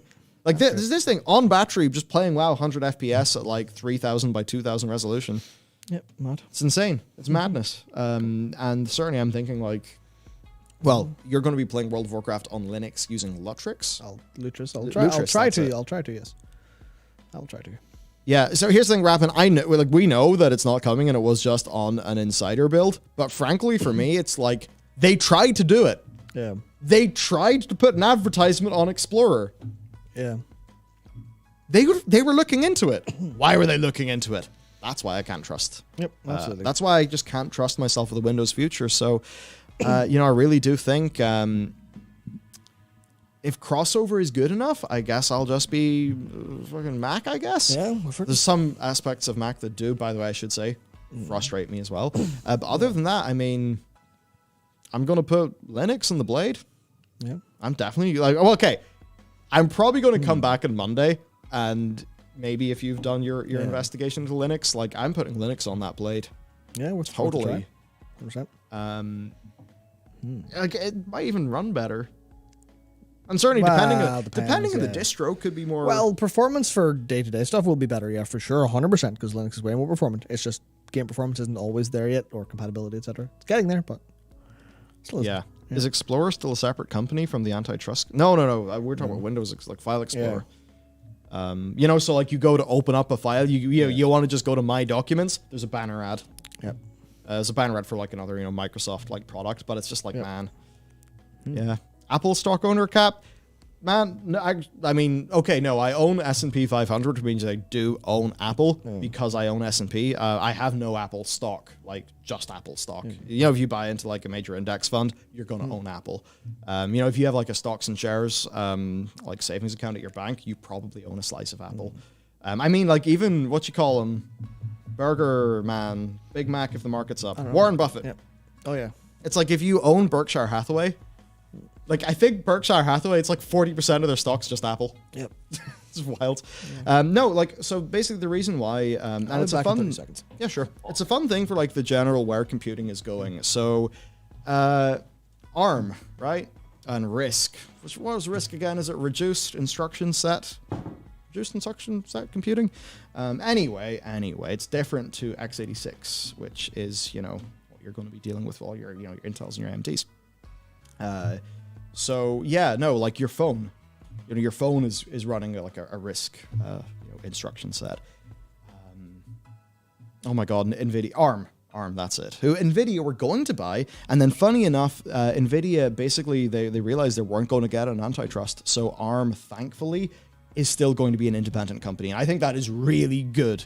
But basically, you can get significantly better performance and efficiency from the RISC stuff, and then also the thing is, so this right, there's the Apple M1 chip which is in Matt's. That's honestly, it's just a fucking iPhone chip. It's just a thick iPhone chip essentially, but that's the thing, right? Like how many million phones are made every year? Like many million phone chips are made every year. So that's like a fair bit of it, right? It's like all of the stuff they learn because if you think about a phone chip, what's it got to be? It's got to be very efficient. It's got to not burn through the battery because then you're going to have a shitty phone with no battery. And hasn't that been like the most annoying thing of having a phone for the last 10 years, right? Like I remember I used to have one of those little, this little Sony phone. I had the twiddly thumbstick and that thing would last forever. And then you just get a modern phone and it's got like 4 hours of screen on time and it's dead.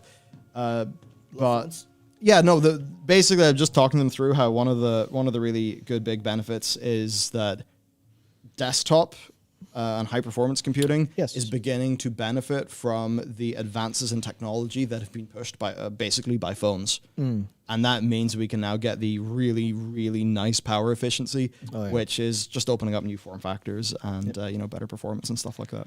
Yeah, which is all fun. Or some of it's just overkill. Like the iPads have an M1 in them. That's just don't need that. Well, that's that's the thing. I mean, I guess if iPads are going to want to be, hey, this is a valid way to edit your videos. Like, is it Rush? Is it the there's Adobe Rush? There's Luma Forge, Luna. I forget its name. Pretty good. Yeah, no, it's valid stuff. Like, what does World of Warcraft run on your thing? In terms of performance wise, it can run like 1080 60. You definitely have to drop the settings. Oh yeah, no, this thing basically hard caps at like 40 FPS in modern zones because of whatever's actually holding it back there. Be that RAM or be that CPU stuff. I'm not entirely sure, but it's the rub. The rub is basically that a modern iPad can just play World of Warcraft. Yep. An entry level iPad can play World of Warcraft. Can't literally, but yeah. It can't literally, but performance wise it can, which is mad, crazy. I mean, I remember it was Genshin Impact playing that on iPad Pro. Oh yeah, Genshin's beautiful. And I looked, and it was like, holy shit, this is running at like 100 frames a second. Yeah. Or is it 100? No, yeah, I was playing Genshin on my iPad Pro, and it was like 120 FPS. It was insane. It was mad. Yeah. I mean, it runs at 60 on my iPhone 11. So yeah, and I was just sitting there being like, man, I wish I could put an emulator on this iPad and just play Breath of the Wild. Because goddamn, like Breath of the Wild has got a really beautiful art style for for like the resolution of the Switch. Yeah. But whenever you see those like 4K 60, I think it's the 4K 60 emulations of the Wii U version of Breath of the Wild. Oh yeah, because Steam runs it real well. Yeah. Yeah, and it's just like, man, that art style still, like, it looks so good at 4K.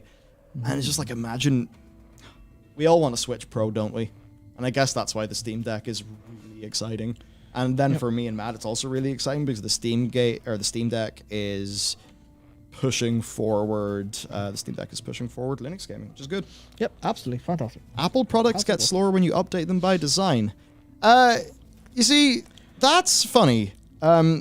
iPhone 6s users, they kept that I remember it was iOS 13. I remember having an old iPhone 6s, and I think iOS 13 came out, and it just was so fast after the update. It was crazy. That thing, though, specifically, Apple did a fuck up, and they made it opt out instead of opt in. Basically, what they did in that update that got them all of that news about the update making the phone slower is they...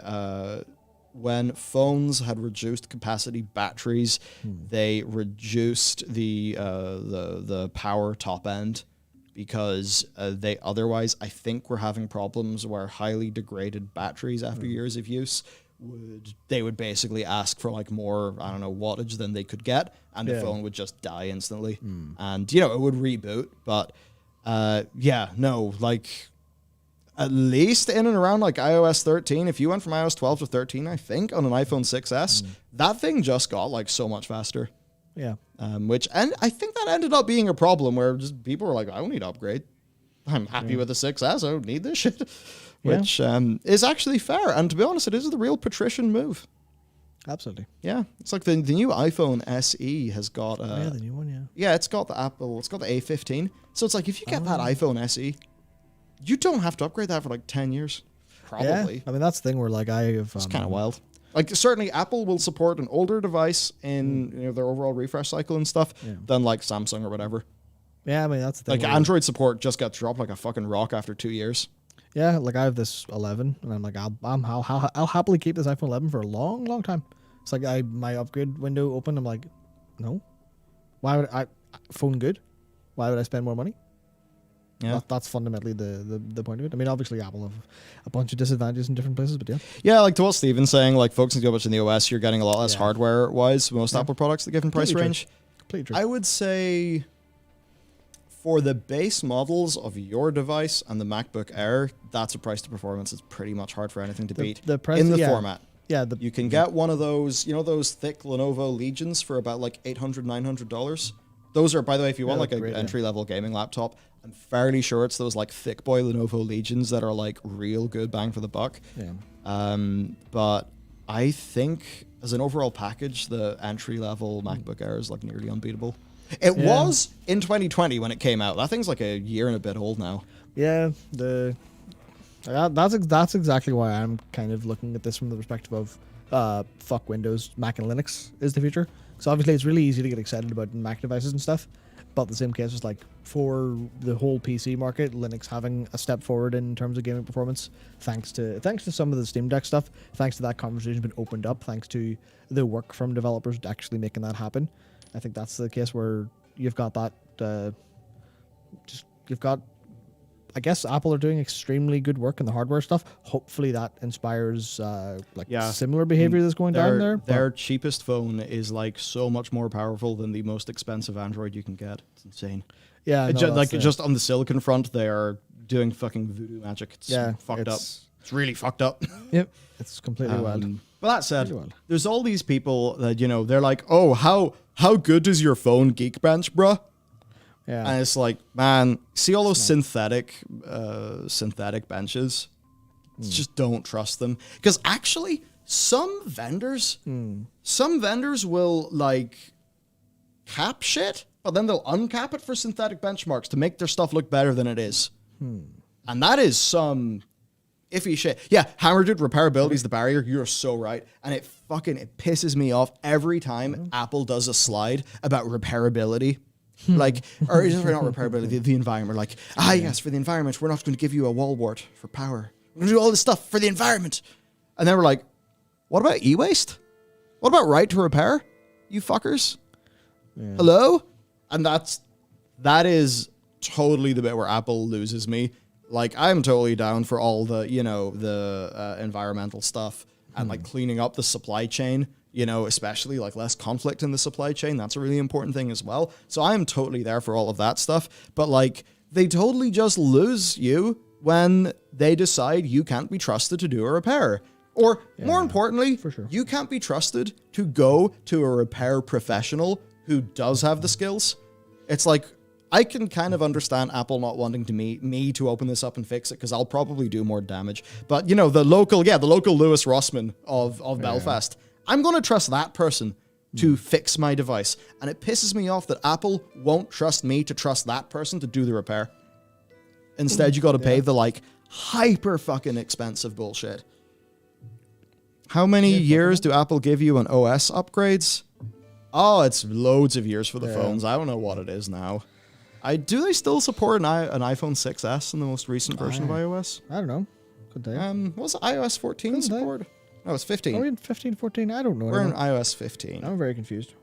What does it support? Time goes too fast. What devices? There, it's the 6S that people always... Yeah. Hello?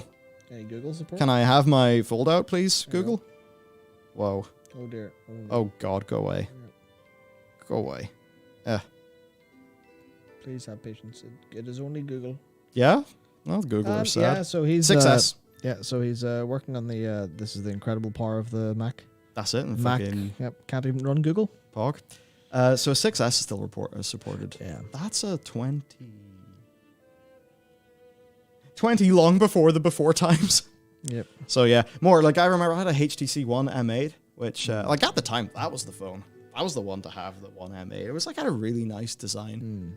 Because I was at that time I think the Samsungs were still quite plasticky.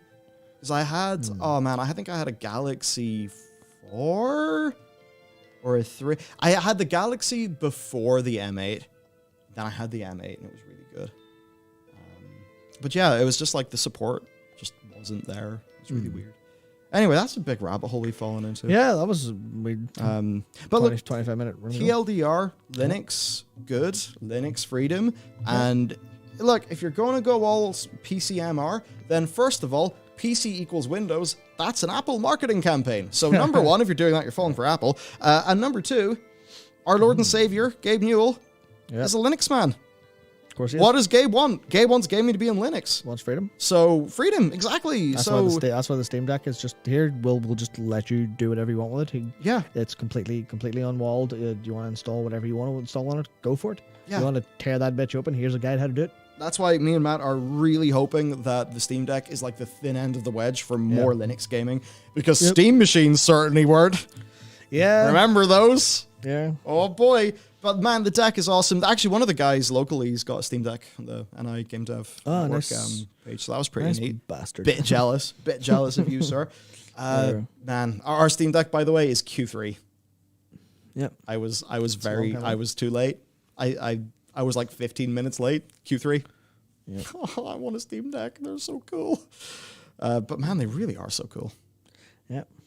They really are. Even just as like a tiny, put in a little dock, get a portable mouse and keyboard. There you go. Yeah, that's you Like sorted. the Steam Deck could almost be an Omni device, because like how many gamers don't need to do like laptop shit on the go? Yeah. But it would be really handy to be like, it's gaming first, but you can dock it and do your other things. Yeah. It's pretty neat. Yeah, damn straight. Neat. You go, Valve. You go, Valve. I think that's it for the stream. Yeah, I I think think that's we're us. all out of juice. Yeah, no, I've been basically asleep the past half hour. Yeah, I'm pretty impressed. All things considered, we've not just keeled over. Yeah. That said, I've started to get the sweats. Yeah, I have. The Just to like, think. the bit when you're, it's like, you ever get this in a hangover? You have a morning that is better than it should be.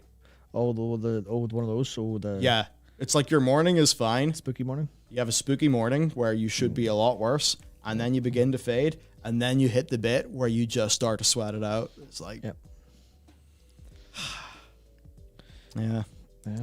This is what I get for completely going off alcohol and then going and doing a St. Patrick's Yeah, Day. that's the thing that's beautiful. You're like, right, you forget that like drinking and dealing with the after effects of drinking is like a skill that you like. You guess you level it up. Oh, through many Yeah. years of university, you become Yeah. a seasoned drinker. Yeah, you spend like 5 or 6 years, but like I'm gonna just drink all the time, and you're really good at waking up and like, oh god, I don't want to be here anymore. Okay, guess I'll go to class anyway, and just you sort of suffer. But now you forget that skill. You wake up, you're like, fuck, how do I pain? What do I do? The average alcohol units consumed per student, I think Belfast was like pretty high up the league table Yeah, for that. Yeah. But yeah, no, anyway, so this whole like acting like a uni student Yeah. after having basically acted like a reasonable human. Yeah, no, fucking ouch, man.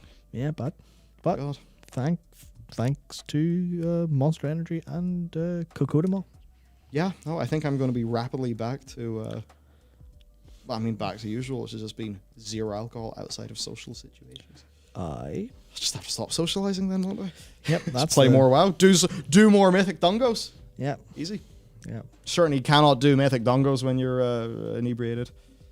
But actually, it's funny. We've doing the Mythic Dungos and having somebody who knows what they're doing guide you through them so you know the things to interrupt you. You really engage with the mechanics as there. Will say, I had fun in the dungeons. Now, I have a few interesting words for a few random paladin tanks that we did get involved with, but those are not for public consumption. And you had to heal too. I mean, yeah. There's nothing quite as bad as when you have a tank who doesn't understand what their defensives are. Oh, what's the name of the interrupt on... Oh, it's Preach's favorite boss in the game in Tierna Scythe. Oh, the patty cake and Miscolor? Oh, Patty Cake. Yep. I'd just be like, cool, every 20 seconds I have threat, and I'm a squishy mage. I mean, it's fine, you're a mage, you cannot die, you have so many answers, but the tank doesn't know Patty Cake. But also, it's like, how is a tank going to learn Patty Cake without being flamed at? Exactly. That's the thing, like, how do we solve this tank shortage? I don't know. We solved the tank shortage by making them not rely on healers and by cutting a lot of the bullshit out of really interesting routing possibilities. It's like Tierna Scythe is pretty okay for a tank because it's fairly simple, but the likes of Necrotic Wake, very different for a tank because obviously it is just you go around the outside, but there's lots of different routing things that are like pretty cool, pretty interesting. But for a tank without the ability to sit down and learn them properly, it's like, how many World of Warcraft players are going to study before they play the game? Like, Yeah. I don't think that's never been really the case. So, yeah. Yeah, and when it's a key either not upgrading or the whole thing failing and it depleting it on the line, it's like Yeah, that's the other thing where pressure cooker. That's exactly what it is. It's a combination of factors, and that factor specifically, the one that's like failure is actually punishing. I don't think many games should really rely on failure being ultimately punishing. Failure should be the punishment. Not progressing should be the punishment. Not succeeding should be the punishment, because Well, that's I mean, the cycles. imagine if the original WoW design of you, or what was the original WoW? I mean, it was in FF11. You lose XP when you die. yeah, That's almost what an M+. I mean, it's a bit absurd, but there's times when M+ can feel like that. Yeah. Or the situation where like, oh my god, this tank doesn't know what they're doing. This healer doesn't know what we're doing. This is going to be an awful run, and you're like, okay, if I quit now, I'm going to deplete the key. Therefore, I am now changed to my computer for the next hour to make sure this is done, and I'm not going to get the progress I want. Blah blah blah blah blah. I am gruntled. yeah. And it's like a hard problem to solve, because when I am playing the Mythic Plus with a group of people and we know what we're doing, we're communicating with each other. Enjoy. Yes. Fun. Enjoy. Yes. I enjoyed it recently. Just doing an M+ or two with the guys after raid. Thumbs up. Good experience. Would do again. Will continue to do. Who knows? Maybe I'll actually have a M+ rating. Well, that's not going to happen because you'll never get your M+ rating up because you'll play them with me, but the only M+ I'm allowed to do for my own sanity is Mists of Tierna Scythe until I get that fucking changeling, or until Blizzard, or until I stop playing the game because I haven't got the changeling in 30 runs. I'm like, fuck this. Just Give it to me. We need to get this man an Unbound Changeling really bad. Yeah. Brutal. God, you're almost sounding like a Mythic Raider complaining about tier. Yeah, I mean, well, There you go. Yeah, for sure. Yeah. Oh, man. Right, okay. Before me and Matt, like, actually just truly cross-dissolve into the other dimension or some whack That's shit. Whatever that It's means. time to go and drink a lot of water and probably have a questionable takeaway because it's the last hurrah, and then make some sort of short-term resolution before going to bed. Yes. The cycle repeats. Have a great night, everybody. Yep. Wish us both luck, and farewell. Yep.